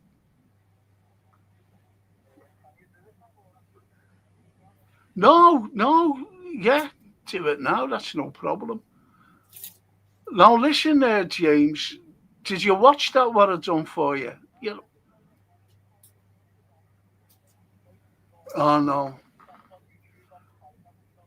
Oh mate. I'll try. I'll try. Yeah, you go on my. I'll get the date for you.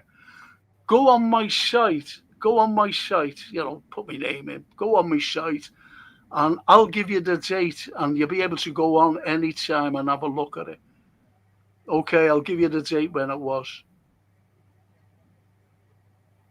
All right, mate. See you later. Okay, I'm gone.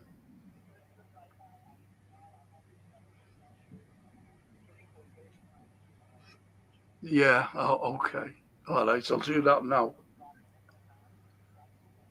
Okay, no, I'll just do that right now while my people are waiting for the answer.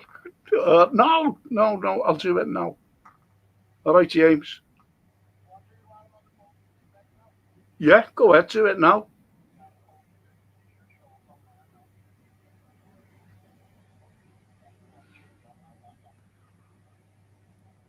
This is on, yeah.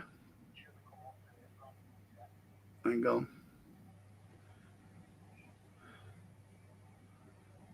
Bear with me. I can't get hold of these things, you know. Oh, yeah, hang on. Got it, yeah. Okay, I've liked it, and I'm commenting now.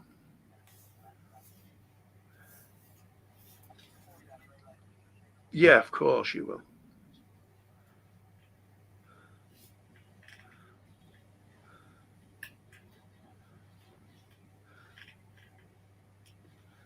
There you go, I've done it. All right, mate, see you later. Ta-da.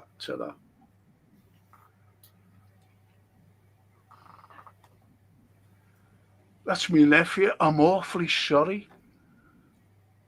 Forgive me. I'm awfully sorry about that. But he had to get hold of me for a certain thing, you see. And it was important to me. It was very important to me. Sorry, people. Sorry, Anthony. No worries for me, Frank. Anyway, there's George. Yeah. Went very bravely, protesting his innocence. Said to his mother, "Mum, one day they'll find out that I'm innocent. And a cousin of mine wrote a book, you know, in 2003, Yeah. named Dominic Santangeli. They're our cousins. And he wrote the book. He investigated everything. And through his book, he was exonerated from the murder. And Connolly. And there's Rose Heilbrunn. She's a wonderful lady, great barrister, but they looked down on her because she was a lady. She's not still practicing now, Frank, no. I know she's well passed on. Is she? Yeah, well passed on. That absolute crook, evil bastard of a police inspector. What happened to him? Yep. Well, I'm going to tell you. And there's St. George's Hall, all packed, trying to get into the court case.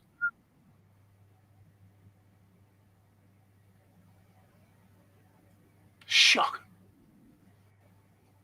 Absolutely shocking.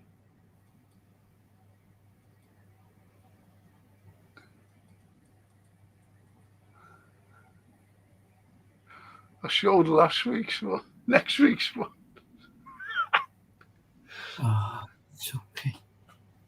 So anyway, Bert Balmer is known as the most corrupt policeman in the annals of police judiciary. Because as I said, he was actually, it was shocking actually. He actually said,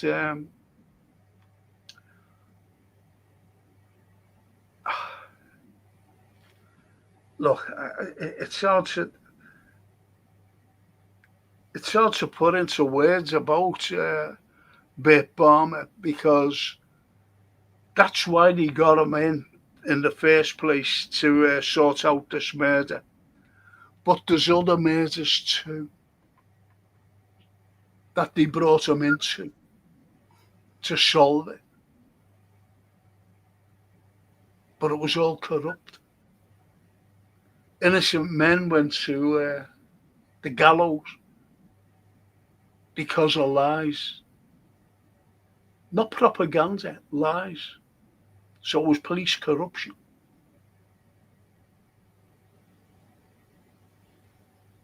Because of him. Because of him, Anthony. Yeah.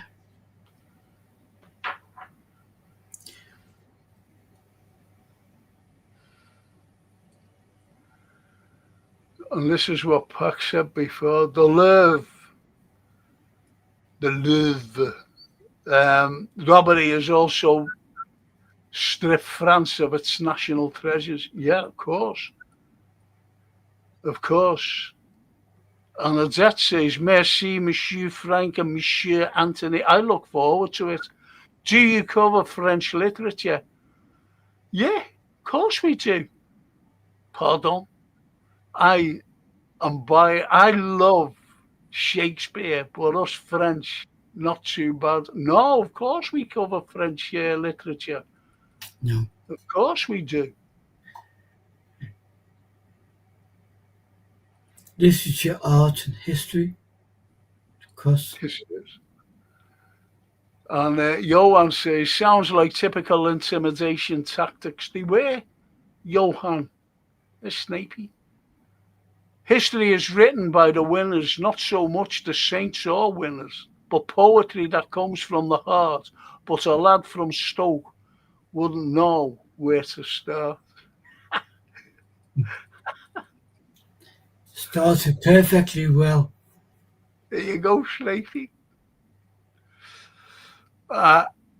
Johan says, I recognised the name Balmer. He was the same copper that arrested. I've done that. I've done it, Johan. Devlin and Burns for the murderers. You mentioned a few months ago corruption personified. Exactly. Yeah. And the witnesses, the amount of witnesses that those two lads, Devlin and Burns had, they had people in a pub. They had a burglar who said that they were on a job, a burglar in this particular warehouse. They had a load of people, witnesses, and every one of them was discredited because they said, who do you believe? Do you believe the police or these drunken yobs or this burglar? It was shocking. They were actually burgling this warehouse in Manchester the time that the murder took place of that lady. Yeah. And again, was there not a lady barrister? Yeah, Rose Heilbronn again. There was Basil Neild, who was for Devlin or Burns, and Rose Heilbronn for them. It was shocking. It's not just corruption, it's evil. Yeah. You know, finding people guilty. But the jurors, you know, they're sitting there. And they always picked a jury who was middle class, especially if there was a working class person up. And there was witnesses who were, you know, obviously working class. Who are you going to believe these bunch of reprobates or our wonderful police? It's just like today. You know, you're going to believe the police, Anthony. Of course. That's why I dropped in the seed about Robert Cecil, because we had the special. He did the wonderful Guy Fawkes night special the other week, and it's like, whoa, how could and it goes on then? Yeah, it went on then. Yeah, it just went on then. Shocking. Again, everything is propaganda. Everything. And lies. Yeah.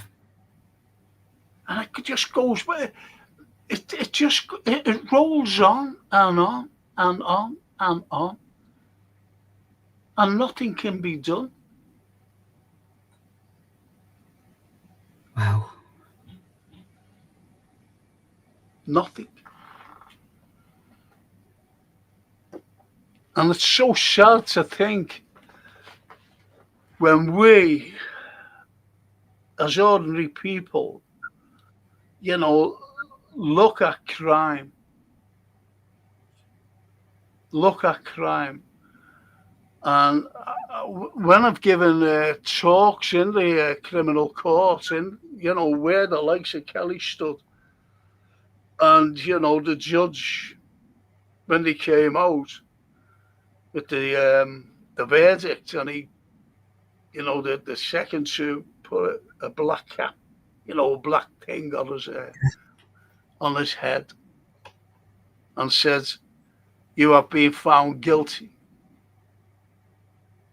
by the jury of murder, from where hence you will be taken from here to a place of execution, where you shall be hanged by the neck until you are dead.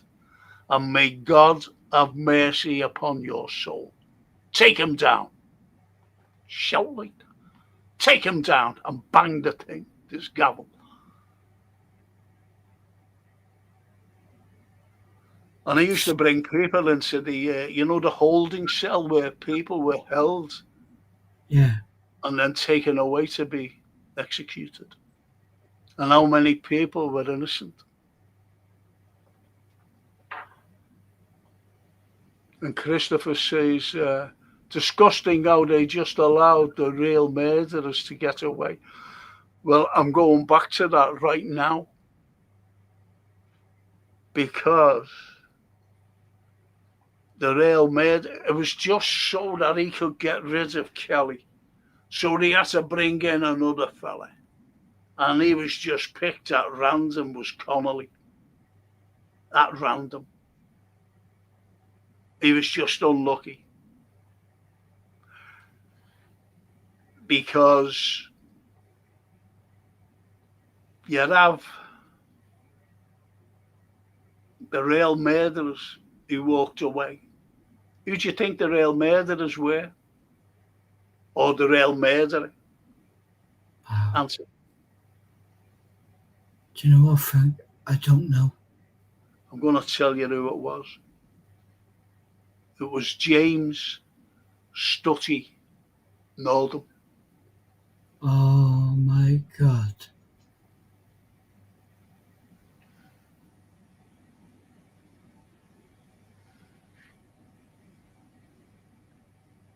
Wow. So you see, you had Dickinson, you know, the prostitute, Yeah. who was dressed up as a little librarian, the girlfriend of it. Yeah. You also had, you know, the witnesses, you know, that Reggie and Bamford, you know, these twins. Yeah. They were witnesses. They said, he never done it. George Skelly, he said, he couldn't, he was with me. There's no way that he could have been there. So who are they going to believe? They're going to believe the police. It was the way they did it. The way, you know, the prosecution, incredible. Because what they used to say to the jury, you know, they were on top of the jury, by the way. You know, the prosecution. Yeah. They used to just turn and say, look at these. Do they look like innocent men? Look at them. A black marketeer. A thief. It's theatre, is it? Oh, it's all 30, yeah. Great acting. And Connolly, who thieves off the docks. And you have to pay for it with your taxes because things go up when all this thieving goes on, and he's one of them. Ah. And drunken yobs. Well, they never got yobs, like, but, you know, people who drink for a living coming in and telling you that they were there, they were here with me. I seen them. Do you believe those drunken people who stay behind after, you know, in pubs when they should be shutting at 10 o'clock and they're there till midnight enjoying themselves, breaking the law? And even the managers and you know, they're breaking the law. Who are you supposed to believe? People who break the law, or people who try to convey the law to protect you? And that's the police. That's what the prosecutions were like. They were incredible. And then you had the likes of Rose Heilbronn, and they all looked down on it. And even the, you know, the judges, when they were summing up, they always went against the people in the dock. Always went against them.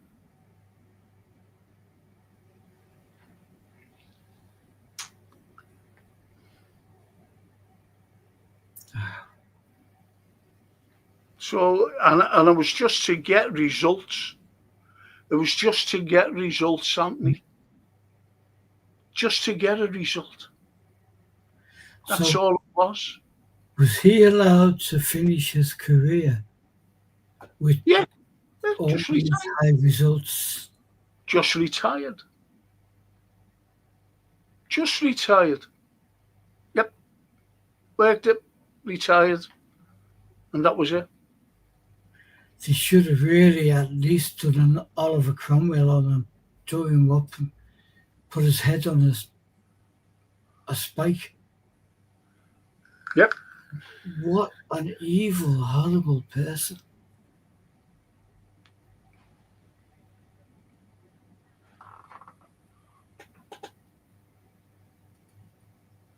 Johan says a lawyer with a briefcase can steal more than 100 men. More than 100 men with guns. Mario Puzo. Well, you've only got to look at it today, the way things are.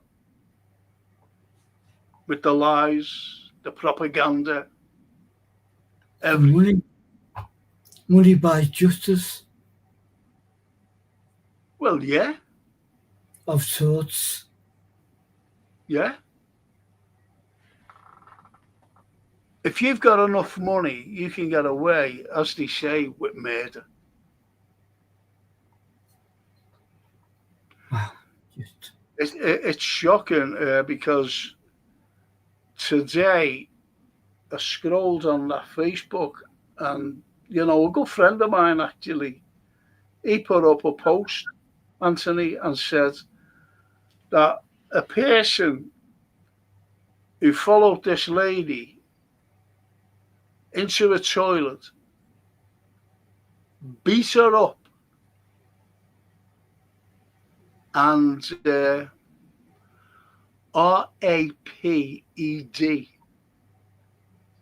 her. And he walked free from court in Liverpool. Think about it. And it's shocking. Yeah. How can that happen? It shouldn't happen. The girl is in a terrible state. Would be. That's affected her for the rest of her life. Yeah. And her family. And her family, everyone, friends as well. She's terrified to go out. And he only walked away the other day, free, from court.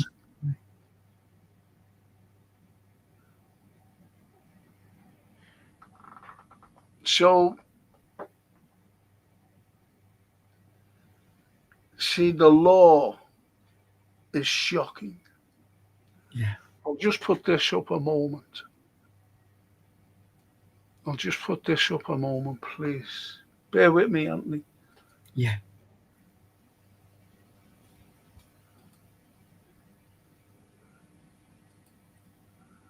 Next week, I'll be doing these two. That's all I'm going to say on the matter.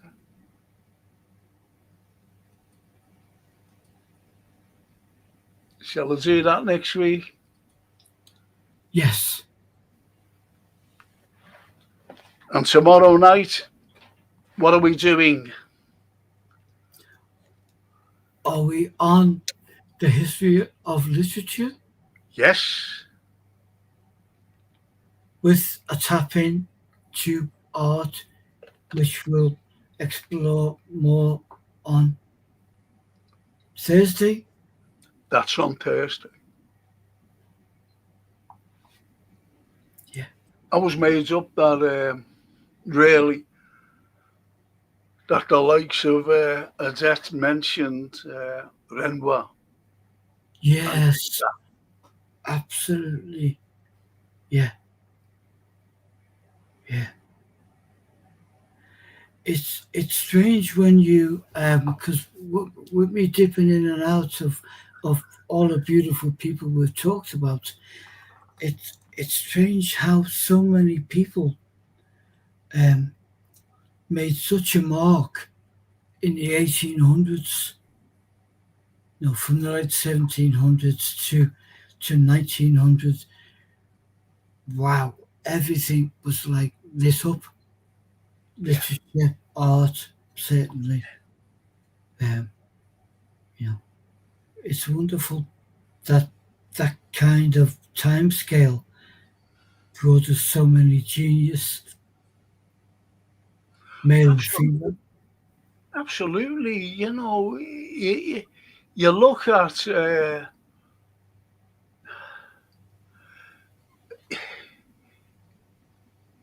I don't know who done it. You know, but when I explain it, I don't think you know what I'm talking about, unfortunately.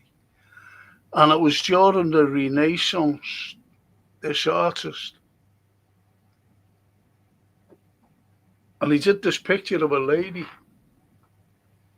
and she's standing like, wait away, she's standing against the bow of, a rowboat, Yeah. and you just see the water, there.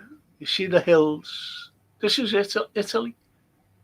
Yeah. You see the rolling hills. You're talking like, I don't know whether it's the 1400s or the 1500s. And as I said, you see the rolling hills, and she's just smiling. As you do in these pictures. But in the sky, there's a round thing. Yeah. Do you know what I mean?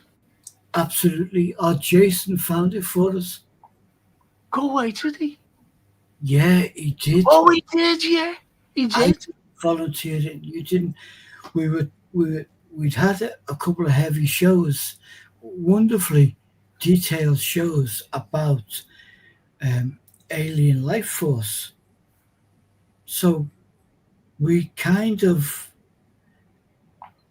I think we delved into the possibilities of when was the earliest kind of recordings of alien life force. Yes.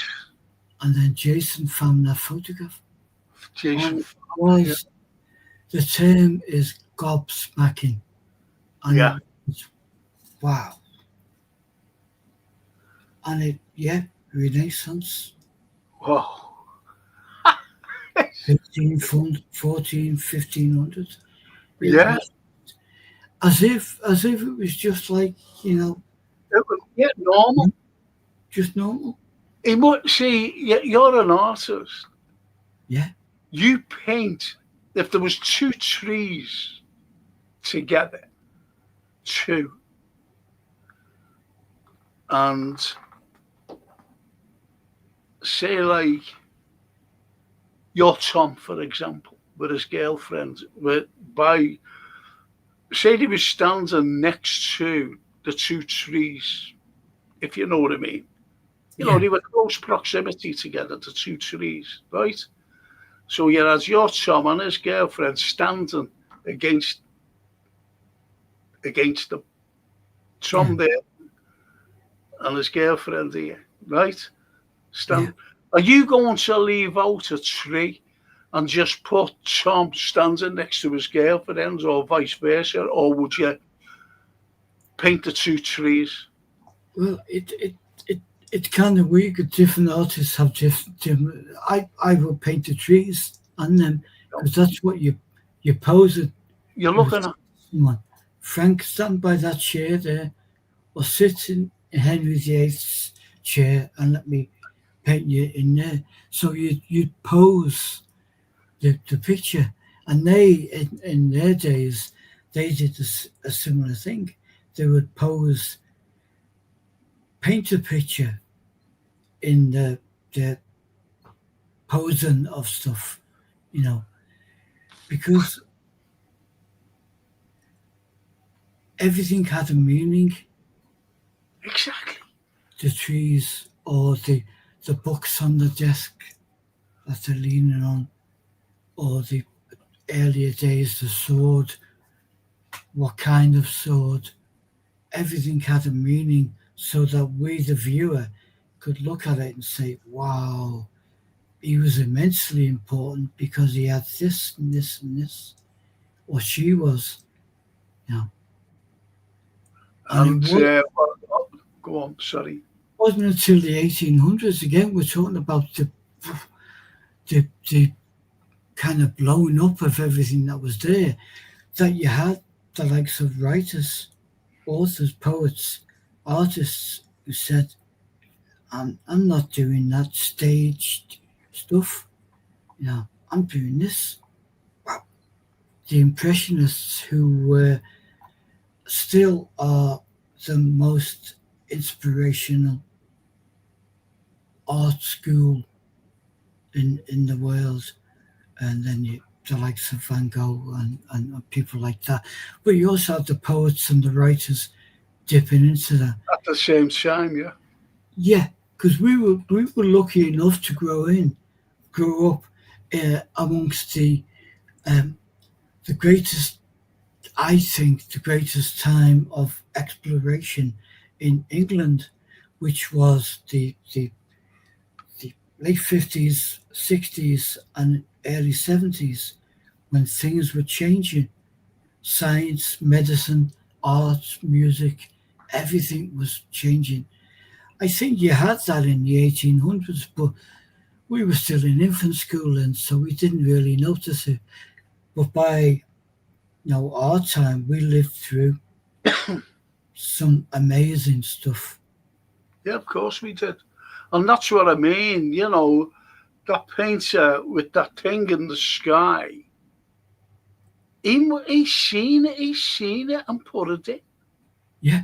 So therefore, that says that was normal to them. To them, yeah. A I think- heavenly body. But at some point, someone said, and we had that wonderful guest on a couple of months ago that you and Jason brought on, the lovely policeman, who's, forgive me, I've forgotten his name for the minute. Oh, John Hanson. Yes, who said that it became a governmental issue to say, oh, block that, don't paint that. And take that out the painting. We're not having that. Nah. Yep. Whereas before it was all free. And we all benefited from it. Yes. And we do, don't we? We all feel the benefit now. And as Johan says, Sir Arthur Conan Doyle warned us, Sherlock used to frequent pubs more than Scotland Yard.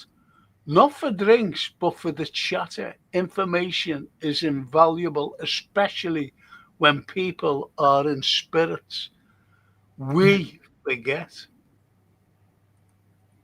Toscana. Same things never change. Too many in the police are still corrupt. It's an easy option. Toscana, the thing. That's the problem with life. People take the easy route, which is Yes. nice. And Madonna and Child were infants, St. John. That could be the picture. Wow.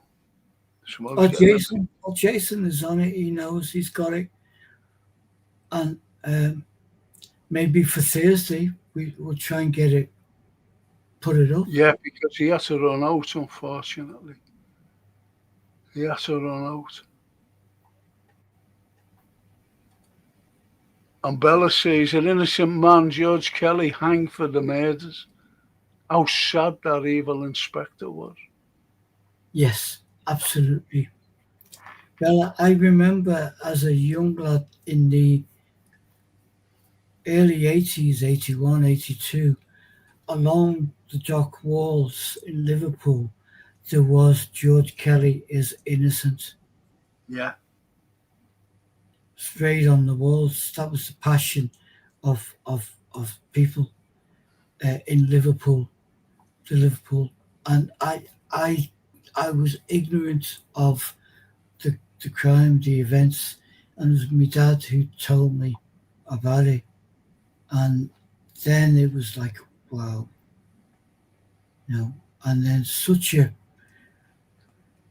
wonderful revelation in 2003 when it all came out. Yeah. Yeah.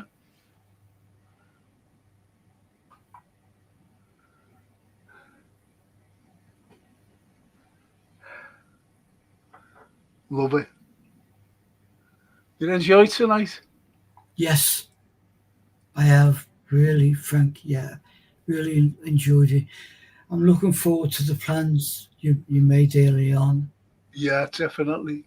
where it's going. Yeah, because I think I think people need to know about special people. Yeah, you know, we hear of these people, but we don't know the background. No, We don't know the background to them. or worse, we're believing what school education tells us about them, which Yeah, is not the truth. no, no. We'll even talk about Sarah Biffin. I would love that. I mean, that was for me. That was a real journey of discovery. You mentioned her name, and I went off and did my own research, and then it's strange that in life we look for stuff and then TV programs and internet, stuff pops up. Um, Well, and I enjoyed it. I was I was kind of angry, not at her, but at some aspects of her life, the unfairness of it, as many people are tonight with the horrible, corrupt, evil policeman. well, you know, with the likes of Sarah Biffin, for example, you know what she went through Yeah, as a child, and then more or less her parents threw her into a freak show yeah, without because giving too much away. we don't know what to do with it. So No, you take and over. Yeah, that would be a wonderful one, Frank. so you know, there's lots to think about. There's lots to do, and we will do them. We definitely will do them. You know, it's from whether it's an artist, whether it's a writer, you know, a prose or a poet, and we do them. Yeah, it's what they leave behind. That's Yeah, their, their message. Like your poems, it's out there now. We get it in print format, and it's just there forever. Um, there was a friend of ours, David Charters, the journalist, who said we were talking about something, and he said the key to immortality is to do something that people remember. He wasn't bigging himself up or bigging anyone up. He was just saying that's why we love history. That's why we love art. We love music because that creative thing that these people did, wow, it still impacts on us today, two, three, 400 years later. You know, that's immortality. it is Quality. immortality. Yeah, It is, and you know, the beauty of it as well is that their names will be there forevermore. you will. I'm not just saying because of me and you, but lots of other people Yeah, who enjoy it. You know, we're inspired by them, aren't we, really? yeah, We're inspired by their lovely work. yeah. That's the Their beauty lovely of craft. this pod, your pod. And for me, looking from the outside, which I do often, and then I'm lucky enough to be on the inside with you. But it's that dropping of a seed, of a name, of a book. Yeah. Check that out, check that out, check that out. Stop. It's just wow. Opens up your mind. That's why Well, I'm that's totally why I'm working 6 and 8 hours a day because I love to do it, but because of what you're dropping. I know it's all as I'm all as I'm interested in really is the little group on there, yourself, what we try to put over, bring out. I want to do this Sophie Scholl, Yeah. girl from Germany, great Brilliant. heroine of mine. As I said about Napoleon as well, as I said, he was misunderstood by people because they believed in what was written about him. Yes. And even Marie Antoinette, I won't be talking about her, but Marie Antoinette, there's a famous saying that she's supposed to have said, and that was, let them eat cake. Yeah. The poor that were hungry, and she never. They cannot afford bread. Well, let them eat cake. So let them eat cake. Wasn't, because it was after a big soiree or something like that. And she asked her, she said, who was that? Because they heard them on a horse, the hooves. And she looked through and she said, who's that? And what has happened? This person, when she looked through, had seen something, and it stuck with her for the rest of her life.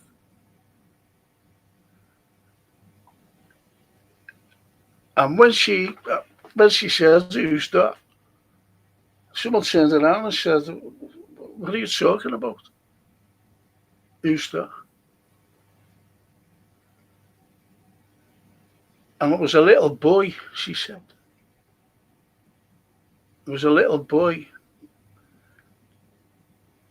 who was eating cake because she gave the cake to the poor.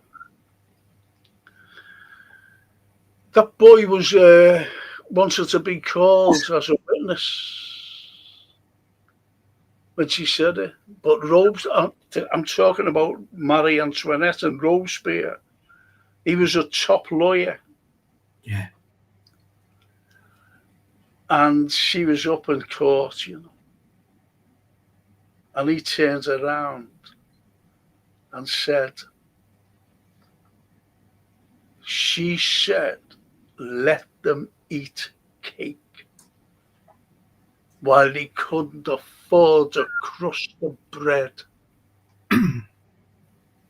This woman, let them eat cake. Whereas that little boy wasn't allowed to be called where he said, or would have said. Yeah. She never said that. She gave me a piece of cake. Yeah. Well, the lady, the maid. Yeah. Gave him a piece of cake. And the rest was going to go out to the poor people. Yeah. To eat. And that's what she said. Let them eat cake. Give them this from a banquet from the night previous. But Robespierre spun it. And people believed it. Well, and she was executed. Marie Antoinette. Yeah. No, the injustice. Oh, yeah. Well, it was like the nuns. The nuns were going up to their deaths. And this is Robespierre as well, again. And when they used to see the aristocrats going, they were all cheering. Then all of a sudden, it just went very quiet. And it was nuns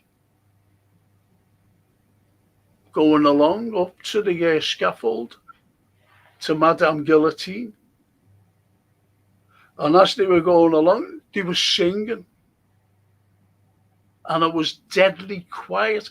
They could have been singing Ave Maria, which I doubt it was. But whatever they were singing, it was beautiful. And people couldn't believe it, that these nuns were going to be guillotined. Because Danton is a sidekick. Robespierre is a sidekick. and Robespierre himself, they hated religion. They wanted to ban all religion. And the people turned on them. Good. The people turned on them. And what people don't realise is that Robespierre himself was actually guillotined. He was just in his team one day, and they said they just tried him there and then. Said, "You're going." And he just tied his hands behind his back, let him out, brought him up, and Danton, and executed him. Little did he know that he was going to go to the chopping block, the guillotine. Yeah, the powers of ego. Yeah. Yeah.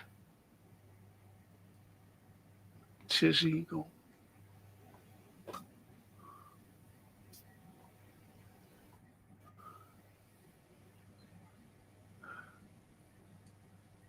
I just want to say and finish. And one cannot commit a crime after being executed, true, but one cannot be brought back to life after a posthumous pardon. A lesson I have taken away from tonight. Tonight. Yeah. What a shout that was. Well, it's about the peace of mind to the family who would have been devastated for all these years. Yes, absolutely. And Bella says, Franco, I have never heard of the murders in the Cameo cinema before. So very interesting what you told us, and yet so sad for the innocent life that was taken by corruption of an evil inspector. Yes. And the lovely Ambi.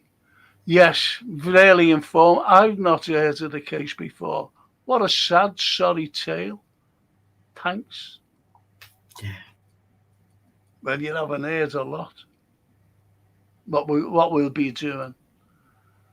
What we'll be doing, because it's so sad. Some lads. I'll do 2 next week. Yeah. I'll do 2 next week. Again, very controversial. Very controversial. And it's sad. Both of them. And tomorrow night, I just want to say a big thank you to these wonderful people. Gap Painting Services, sponsors of the Frank Carlyle pods. And the fully time served, fully insured, get them in. If you work with the NHS, if you're elderly, you get a special discount. And if you don't fit into the categories, just get them in to give you a price without any obligation. Just get them.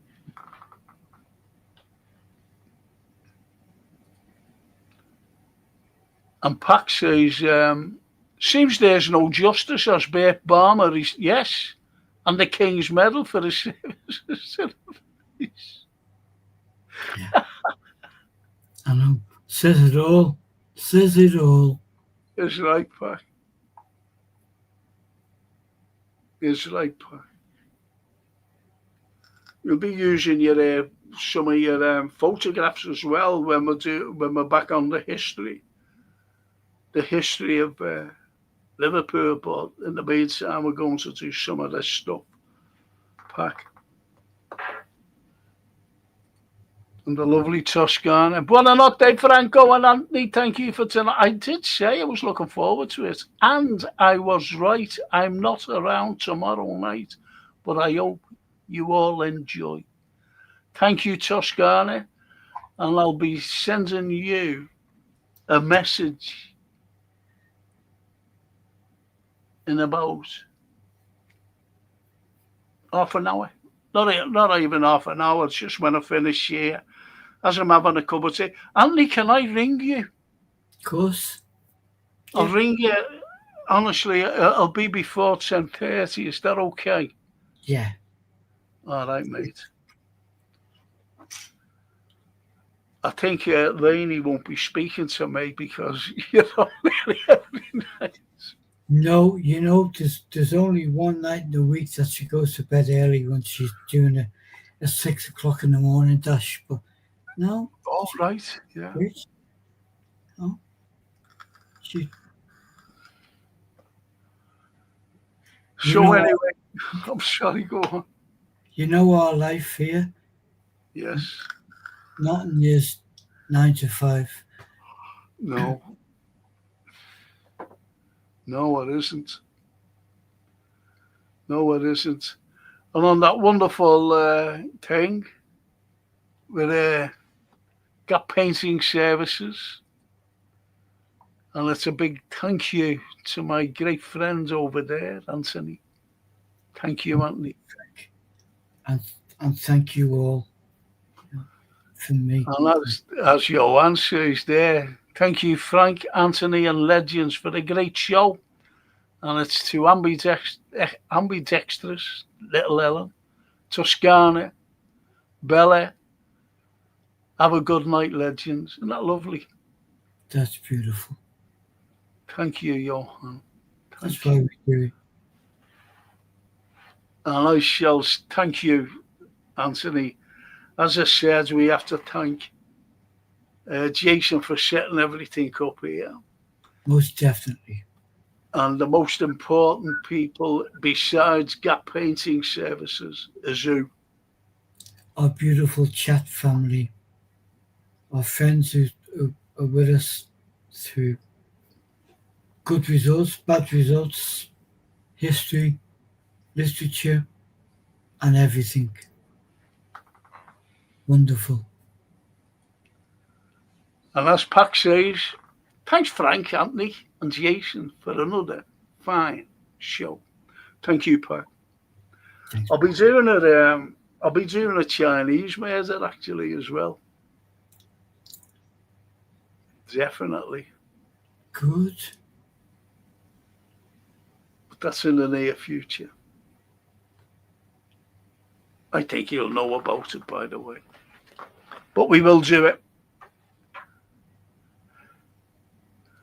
And I shall speak to you before 10:30. Is that okay? That's fab. I'll go and make a coffee. Yeah. I don't know. God blimey. I can't have any more pasta now because of that Snappy. Oh, you can't eat that. So have you got something lined up for your tea? No, I've got noodles there. They're not too bad. Little noodles. And as Johan says, I'm not even result based. I'm here almost every night. You are, Johan. You are.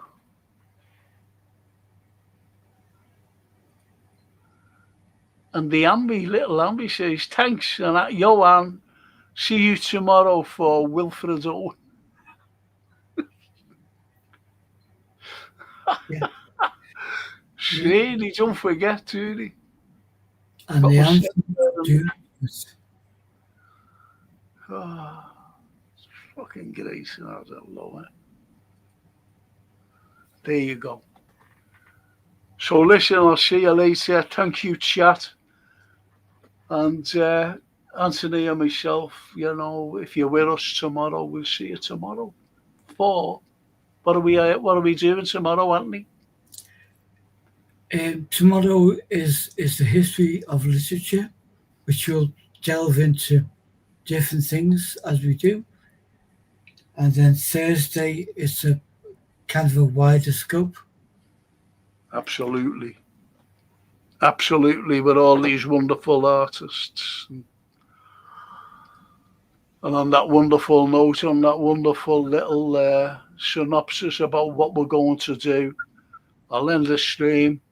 Thank you so much for tuning in and keeping Anthony and myself company tonight. Yeah, and I'm sorry, but I was when I was going on about I was got this pain. You know what I told you about the other day? I got it there. I went, kill me. I didn't think I might have. I was thinking as I was talking, I might have to stop because of my jaw. It's killing me, but it's subsided now.